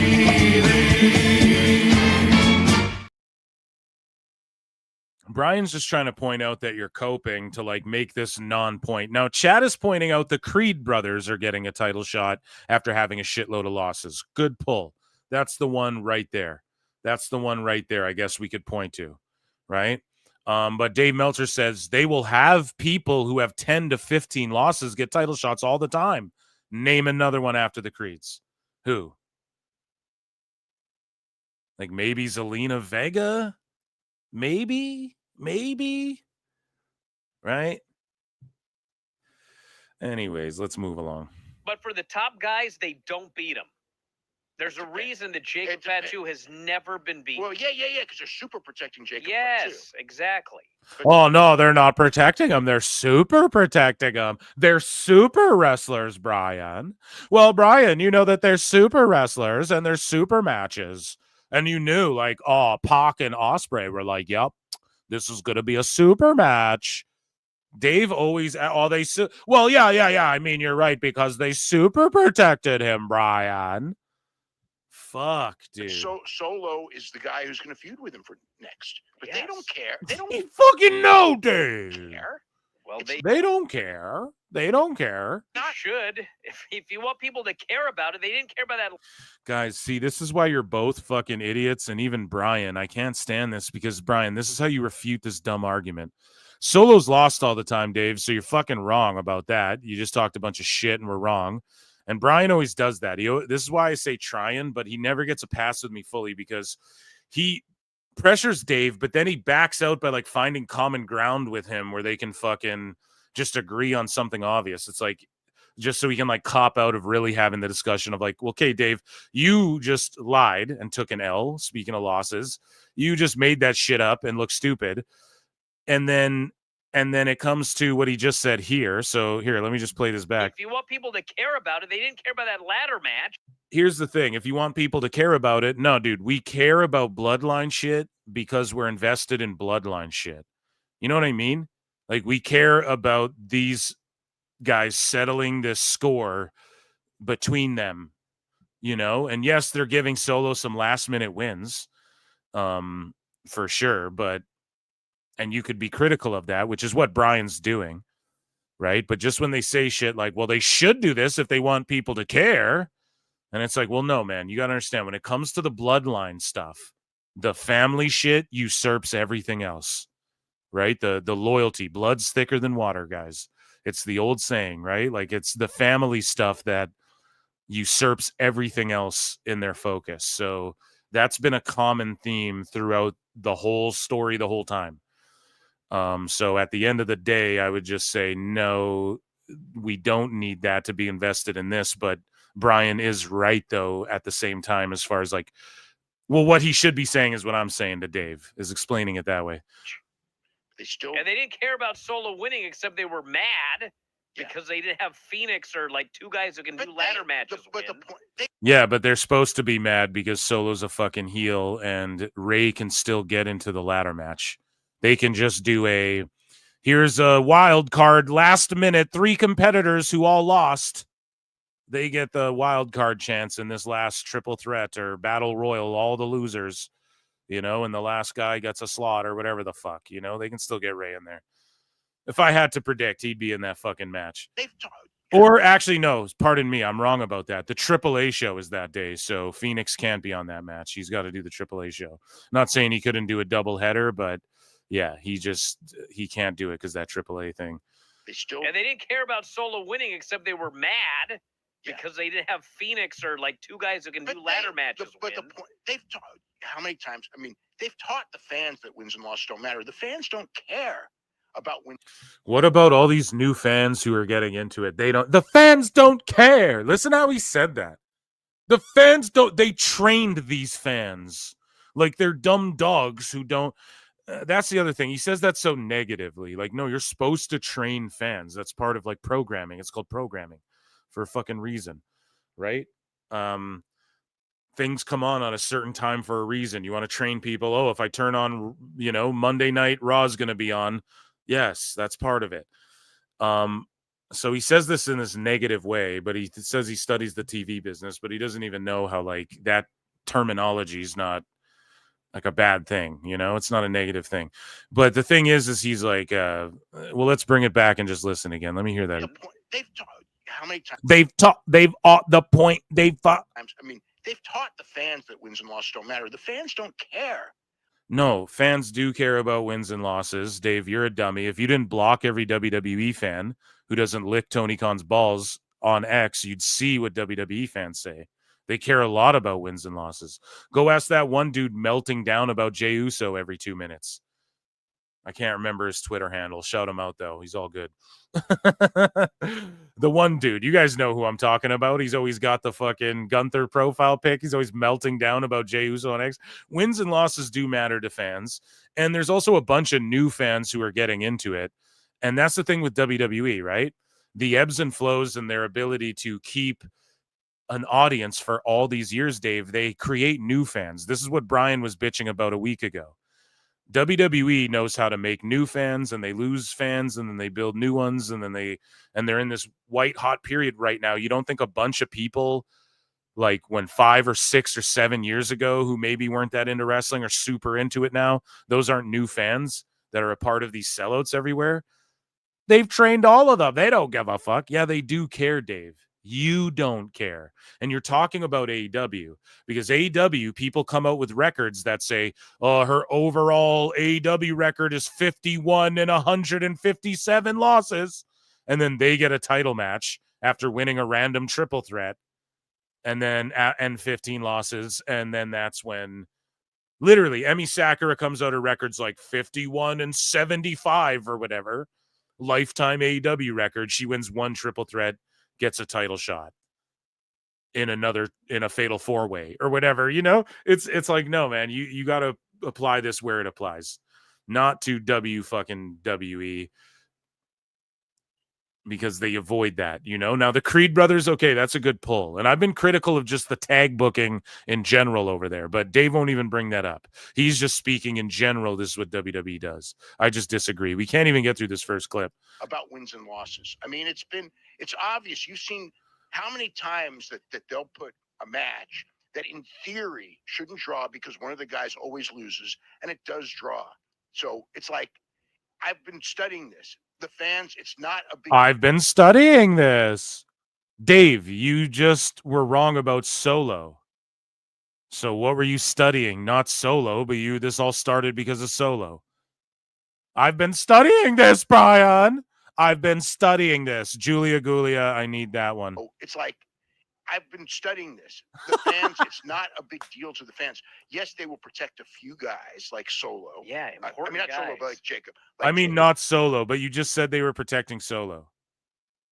That's what Brian came at you for. That's how this discussion started. So now you're admitting not that, but now you're obfuscating. You're jumping to something else, moving the goalpost and having this other conversation where you can go, oh, I'm kind of right about this. That still doesn't make you not wrong, and just dumb pea-brain motherfuckers think Dave's cooking, you know? But Solo's a guy who they obviously feel that they can beat, but they still treat him like he's a top guy. I mean, he gets plenty of promo time. The key in WWE is your promo. I mean, he gets plenty of promo time. The key in WWE is your promo time. I know, but people don't care about Solo. He actually doesn't get a very good reaction. Jacob gets a great reaction because they can see he's special. Yeah. Because he never loses. And he's always the guy that has to save Solo. But they push Solo, but Solo gets lots of TV time and he gets a push. He needs to start getting some wins. Or this ain't going to be much of a feud. Well, he's going to lose the feud, so it doesn't matter. Oh my God, Dave. This all started because Brian said, you said they don't protect Solo. And then Brian just like reeled it back into him saying, well, listen, they got to get him wins. That's what I'm saying. Like they don't protect him. Okay. And Dave's just like, well, he's on TV a bunch and cuts a lot of promos. So are they protecting Grayson Waller, Dave? Because so does he. He loses every fucking match. So is that, is that the same? Is he being protected then by your definition? But he won't just be like, well, yeah, I was wrong about that. And you're right about that. Now Brian's just all defeated and has to be like, well, they need to get him wins. And then Dave's like, well, it doesn't matter if they get him wins because he's losing the feud. Okay, but you said that they protected him. And then even when Brian was like, he wrestles a bunch, you tried to say that he didn't wrestle a bunch on TV. And he hardly wrestles. And he just pointed out 11 losses in a row. Fucking craziness, but man. But the point is, especially for heels, they beat heels all the time. And so, they beat heels all the time. Yeah, it's a wrestling show. Everyone loses they beat baby faces all the time too. It's a fucking wrestling show. Puts on 3 shows a week and fucking pay-per-views and special Saturday night main events and shit. Of course. They don't care. I mean, it's like, that's just part of the deal. I mean, they don't care what though. Like they don't care that like what's not there and what's not working. Like everybody's bought into it. The story is an ass. I agree with Brian. They should get Solo some more wins again. Jacobs completely usurped him with hype, and then they bring Jeff Cobb in. And Solo was a guy where I was like, damn, man, he might be a future world champion. He could be the one to beat Roman and shit one day. And now he's sort of forced to take the back seat. Okay. So I agree with Bryan there as far as they should be getting him more wins, which is, I guess, what they're doing. But, like, what's the issue is what I don't understand. Like, people are bought and sold. They want to see Jacob beat Solo and move on, I think. Move on to Jeff Cobb and other folks. So what's, like, the issue here? They don't care. Well, they don't care about what? Like, that they just sold a bunch of fucking tickets in the UK. They're selling out everywhere. Ratings are great. Merch sales are through the roof. Everything is going really great for them. So, like, I just don't even really understand what these two guys are even really, like, what is the issue? Dave's, like, taking Bryan's issue with the wins, which is a valid, like, creative thing. But again, in my opinion, with the bloodline, it's the family shit comes first, you know? That'd be my argument. None of these chuckleheads will fucking bring that up. But, and then Dave's just trying to spin it to, like, some other thing that it has nothing to do with. The super spin. It's a super spin, Phil. And it's, you know, this is not anything new. This has been the case in WWE for decades. They do not, you know, when they book, they're not booking long term who he's going to win and he's going to get it. What? Oh my! Oh my! You what? Oh my God! What did he just say? The best guys, Tony Khan. That they're not booking long term. This is not anything new. This has been the case in WWE for decades. They do not, you know, when they book, they're not booking long term who he's going to win and he's going to get a title shot. Oh my! They'll just do whatever they want. Doesn't. Oh my God! Oh my God! He has Vince derangement syndrome, man. He has Fed derangement syndrome, dude. Tell us what you know, you goddamn liar! Oh my God, bro. They just do whatever they want. Rip scripts up on the fly. Change the matches. The boys just call it in the ring, Bryan. What is he trying to say? If there's never been more evidence of WWE's long-term booking, look at what's been going on in WWE the last few years, man. I know Vince would change shit on the fly, but even Vince was going with the long-term Roman thing and some of these other stories, right? With the Fiend and that for a while. Yes, he was changing shit on the fly, but like Triple H isn't doing that. That's like a huge thing that all the talents say. Like, we have direction. We know what we're doing. Clearly, they had Zelina getting that title when they moved her to SmackDown from the LWO. Clearly, that's why they moved her there, because they knew they're going to give her a shot with the belt, right? Maybe they don't know week to week exactly how they're going to get there. You got to leave a little bit of shit open, card subject to change a little bit, right? Because it's the live TV business and it's pro wrestling. You got to call some shit on the fly, folks. But how dare Dave say some shit like this? Oh, they don't have long to, they just do whatever. Why, Dave? Because you were wrong about the matches for last Mania and they clearly knew what they were doing and you just, or the Mania before. It's clearly, right? We just went over it. It's clearly the Rock and Roman or whatever. Completely wrong.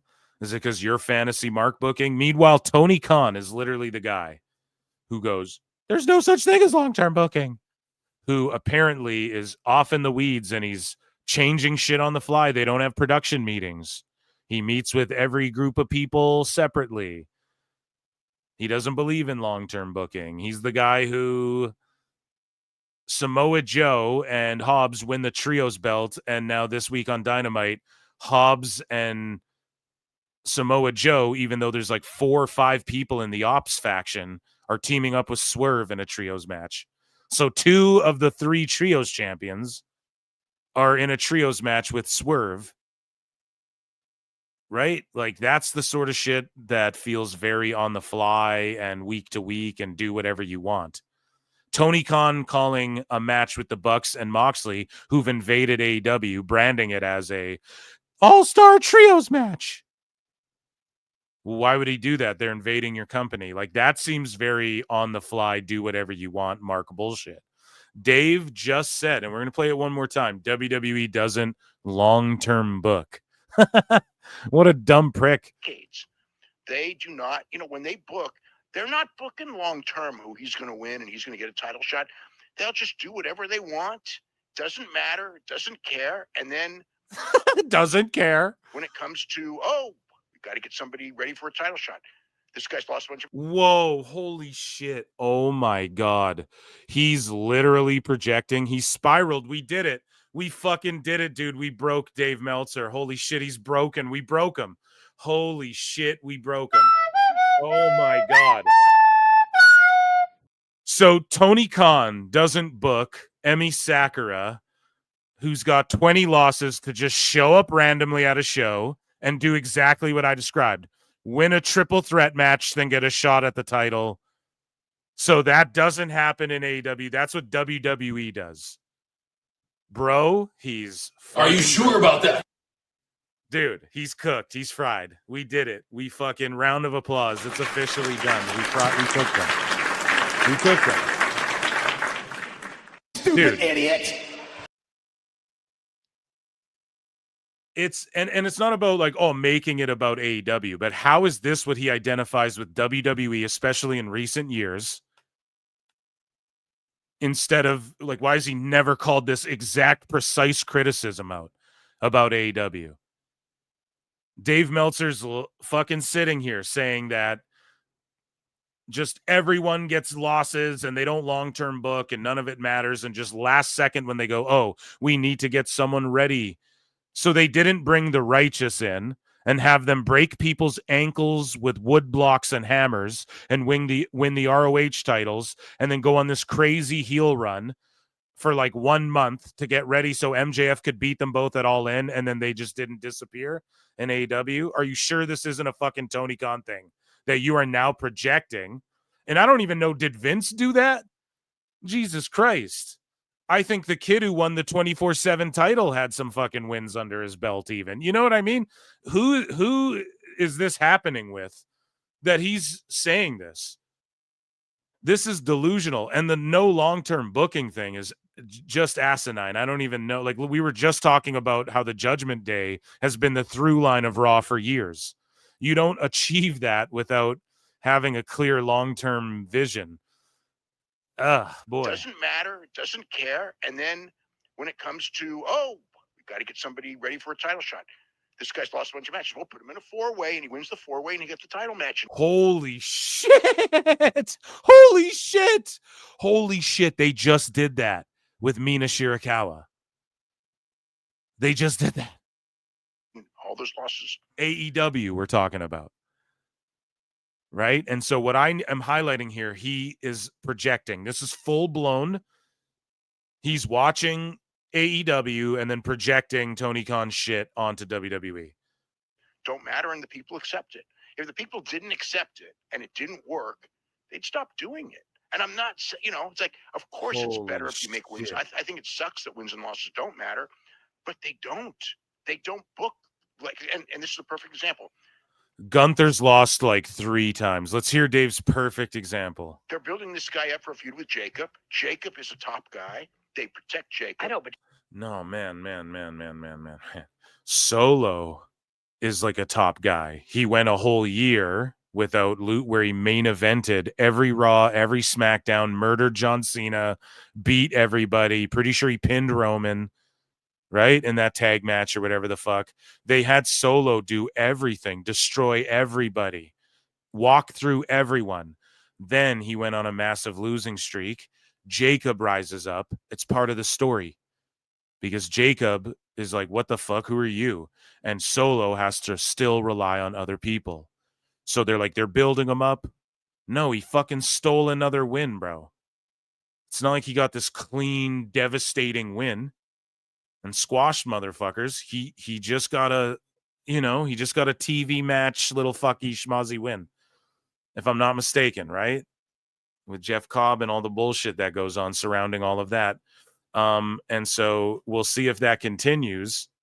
But ultimately, it's Jacob versus Solo because of it's more of a power struggle than anything else. And because of it, Jacob will want that fight, right? And so when champions want to fight, they can get the fight that they want. And that happens in real fighting too. That happens in MMA. George St. Pierre wanted Nick Diaz. He's like, listen, I know he's coming off a loss, but that's who I want to fucking fight, you know? This shit can happen. So Dave he doesn't study the business. And this is fucking insanity, dude. Solo was like a devastator. Okay? So I just don't know what he's coping over. They're building this guy up for a feud with Jacob. He's talking like they're building him up. No, like he was already built up, right? And they haven't made him look like a complete chump.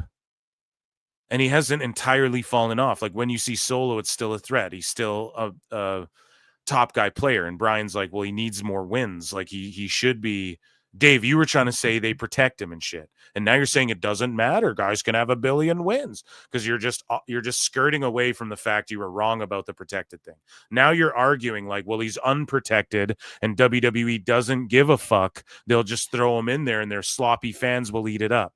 But right before you tried to make the argument that he was protected, like that's what you argued before that Bryan called you out on, which means all this shit you're spitting right now would not actually even apply in your psyche. And you're just making it up right now as you go to try and like diminish or undermine what Bryan was calling you out for before, to try and be right about something else. It's super fucked up and gross and weird. I couldn't be friends with a motherfucker like this.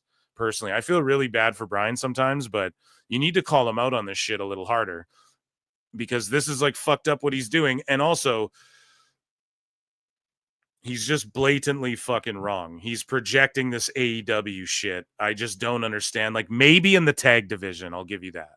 Random people just like win a match. We're doing a tag turmoil, whatever the fuck. But typically, man, like, I mean, Gunther's lost to like nobody. How many times has Jey Uso lost lately? I get it. Some people get 50-50 booked, and I complain about it too. And that's more of an NXT thing now, I think. But I don't know, man. How many L's did Cody Rhodes take or like anybody else? This is an instance where it works because Jacob's on a streak and Solo's fallen off, and that lends to their story. So if they were doing this with like everybody, okay, you'd have a point, but this is just a non-point here. Jacob is a top guy. They protect Jacob. I know, but Jacob is a top guy, Dave, because he never loses. No, he's a top guy. He's always the guy who gets the win. He's always the guy that protects Solo. And he's super over. I know, and if he lost all the time, it would be different. Yeah, but they're protecting him, and they protect their top guys. And my point is, they don't protect Solo. To a degree. Oh, but they give him all kinds of interview time. I know, but people. So now interview time is protecting him, Dave. Like he's rest holds. He's just making shit up now. Don't care about him. It doesn't matter if he's got promo time. And Bryan's wrong here too, but I wish I could interject in their convo and be like, well, wait, Bryan, you're not looking at like the story here of what's going on between these two. You know what I mean? They're chanting for everybody except him. They don't care about Solo. Well, which that is true. They fucking switched to Jacob real quick. You say that. And the fuse that he okay, had. so here's the thing. So wait a minute. So by saying that, you're saying that they're booking badly and that the feud will not.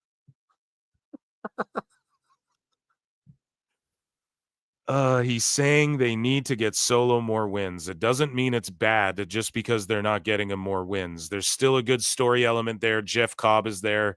The way Jacob's selling it and cutting promos and shit is amazing. And yeah, JC Mateo, he looked good in his debut. So it's like, no, man, it doesn't mean like Dave, you can't extrapolate one criticism and go, so you're saying it's bad and it's shitty and it's terrible. No. And this is the problem, too, with a lot of the fucking sickos. And this is Dave's mentality. He just exposed himself and all the sickos right here. This is the problem. They think that when you criticize one aspect of something, it means you hate and it's shit and it's trash and fuck it. No. When I tweet out, fuck this company, this is trash, that's when I mean that, Dave.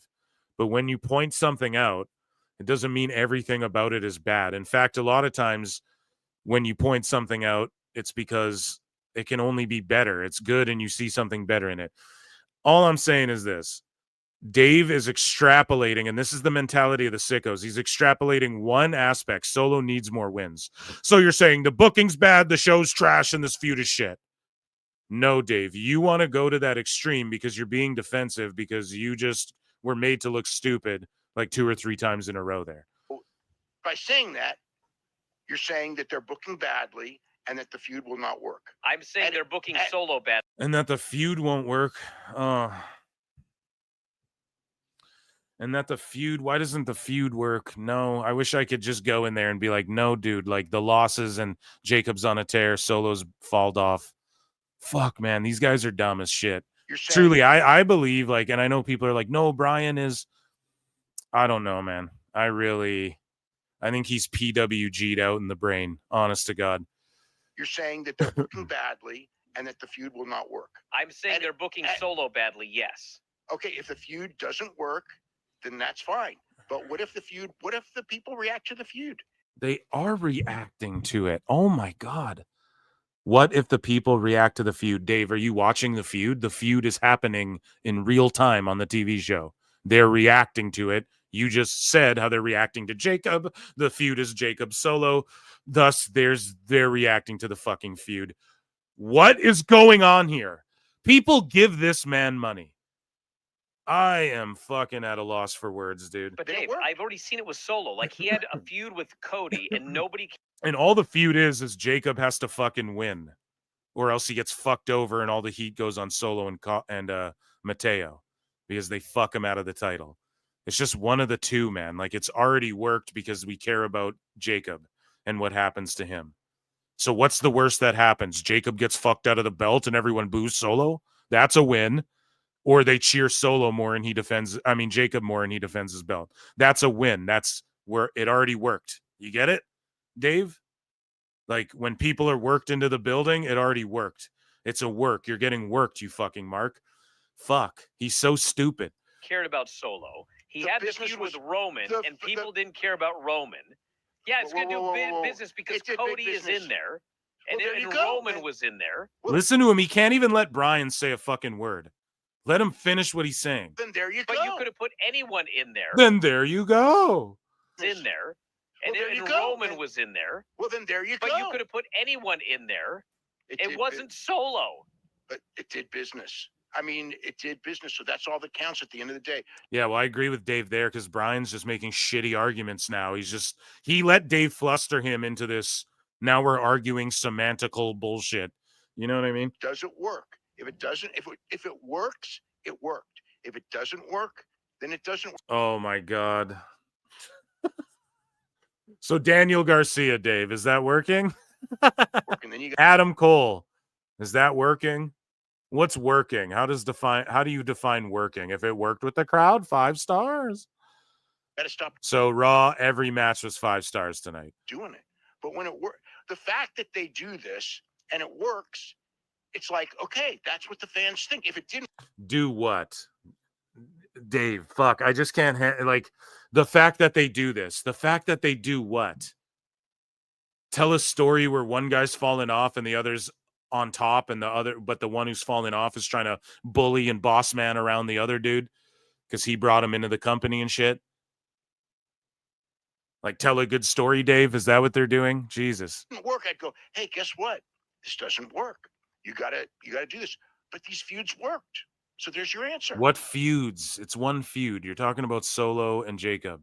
And Dave always does this. He speaks universally, or he does like a blanket statement when it's just one particular thing.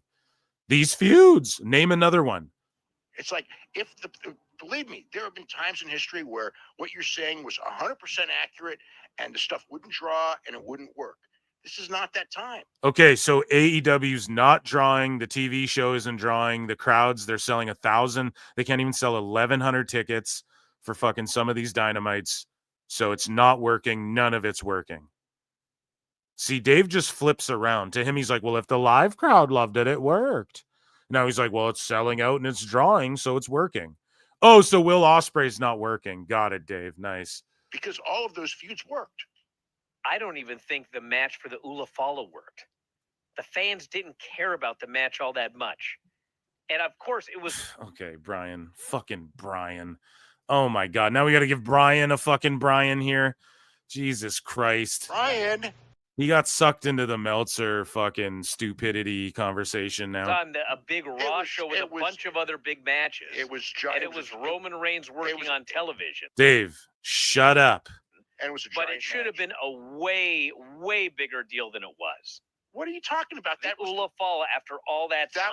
that was okay. I'm not saying that was the reason, but that's the biggest Raw that they've had in years. And I'm not saying. Well, yeah, but it wasn't because of that. No, it was partially because of that. That wasn't the main reason at all. The main reason was Dwayne and John Cena and everybody being on the show. Yes. But the point is, Dwayne, there is more than meets the eye. Yeah, they did the Ula Fala match on Netflix, right? So the Ula Fala match, it could have meant more. I don't know, dude. I think in the history books it says that was the match on Netflix, on the first Raw on Netflix that changed pro wrestling history and live streaming viewing on Netflix history. Because much like WWE and pro wrestling always has been, it's the test. Hey, well, these pay-per-views work monthly and it's the test. You use WWE. They go live weekly. So, hey, can Netflix stream weekly live shit? Oh, we can? Oh, we can work out the kinks with WWE? Awesome. And they're a proven draw, proven commodity? Great. So, yeah, these guys are cooked, man. Now they're arguing about the Ula Fala match because they both went down this stupid, dumb vortex of dumb fuckery and they can't pull themselves out of it. It's fucking hilarious to listen to. the crowd was on fire, though. So there you go. The crowd was super into that match. So it worked. And they've been doing the promos for it. They spent months building it up. And that was the big blow up. They put it on a big show. The show did fantastic. Okay. So, Dave, this doesn't mean that you weren't wrong about Solo. Shut the fuck up. And, again, not because of that match. But it was partially because of that match. That was a key match on the show. It was not, no. I mean, of course it wasn't because of that match that they did a $4 million gate. No. But it was part of the show and it worked on the show. Okay. They spent months building it up. And that was the big blow up. They put it on a big show. The show did fantastic. Biggest gate. And, again, not because of that match. But it was partially because of that match. That was a key match on the show. It was not, no. I mean, of course it wasn't because of that match that they did a $4 million gate. No. But it was part of the show and it worked on the show. I mean, it was a big match that night. It was a big match on the show. No shit. We fucking know. We gotta. What does this have to do with Jacob and Solo? You fucking idiots. Jesus Christ, man. They're both just arguing to be right. They're not arguing to learn and go, oh shit, maybe I was wrong about that, or to because they have some sort of view that they think they need to get out there that idiot. They're just arguing, trying to be right about what the Ula Fala match now. Yeah, we all know why. It was the Netflix debut and it was a big fucking deal, bro. We all understand that. That was a long time ago.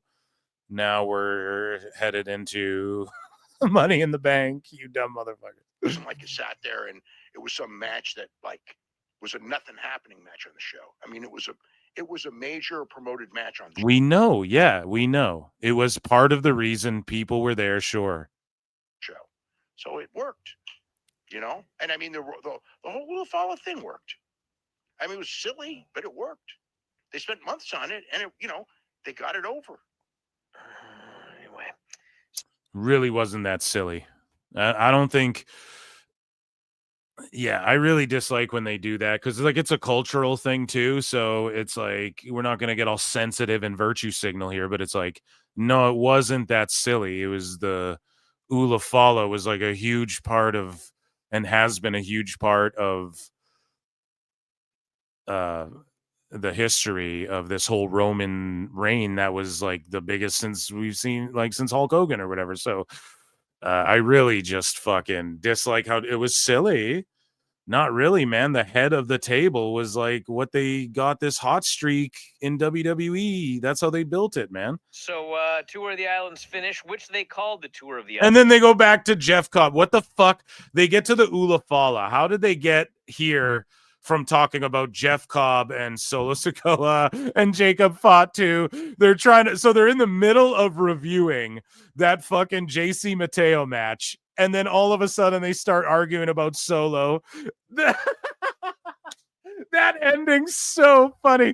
They get lost down the weeds, down the vortex. They're back on the first Netflix Raw talking about the Ula Fala that no one's seen or even talked about in how fucking long. And then all of a sudden,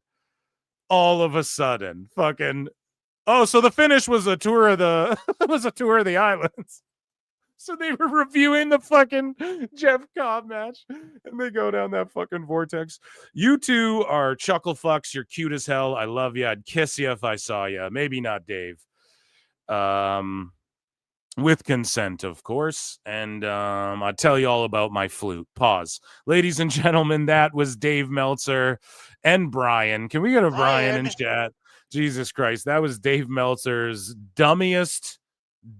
I think that was his dumbest moment when he said WWE doesn't long-term book. I think that might have been where he broke right there.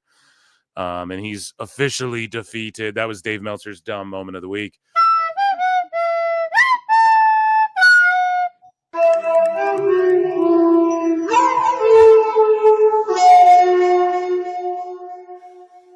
So, ladies and gentlemen, I want to thank you for being here. Julia Gulia, please get me that they don't long-term book and that I study this, please, for the soundboard. Those are spectacular. I'm in chat. Mike Glass gifted 5 Pro Wrestle Clips memberships.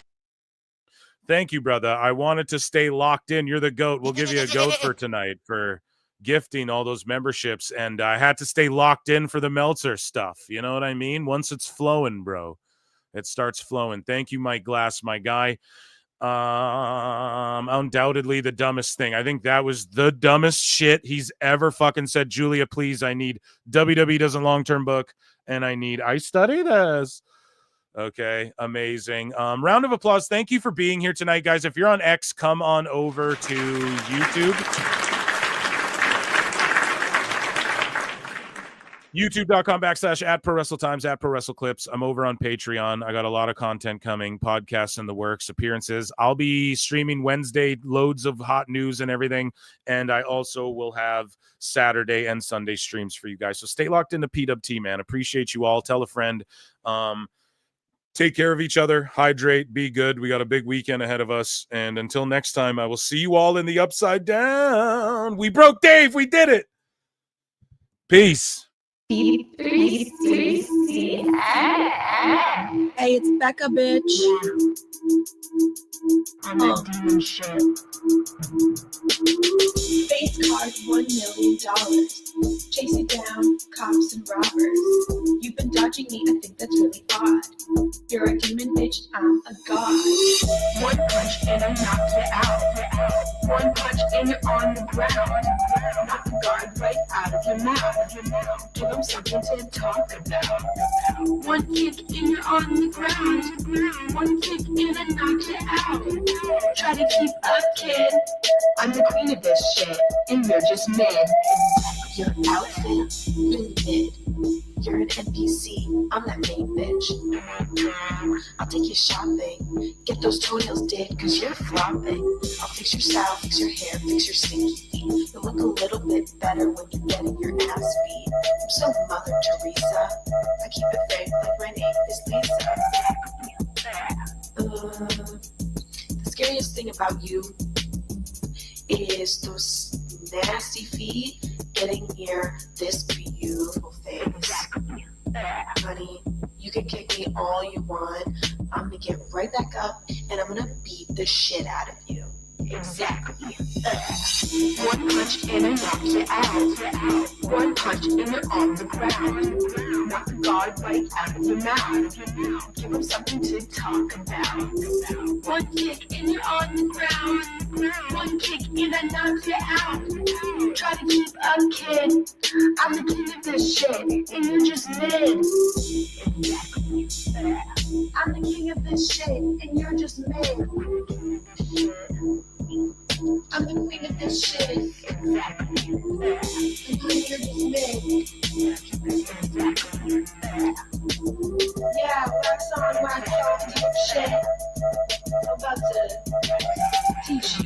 It's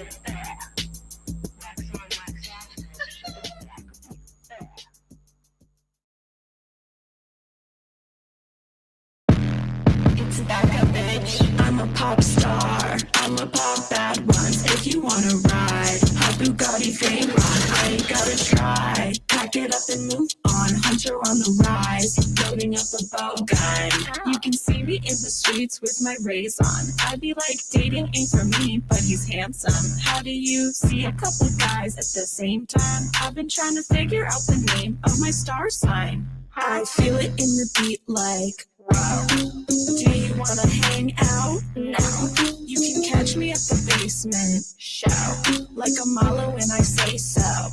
I'm a pop star, I'm a pop bad ones. If you wanna ride, a Bugatti Veyron, I ain't gotta try. Pack it up and move on, Hunter on the rise, loading up a bow gun. I play guitar, music on my PC, hands above the bars. Good to be alive, 300 in the bag. Never trust no one, I'll be on the rise, fire like napalm. You can watch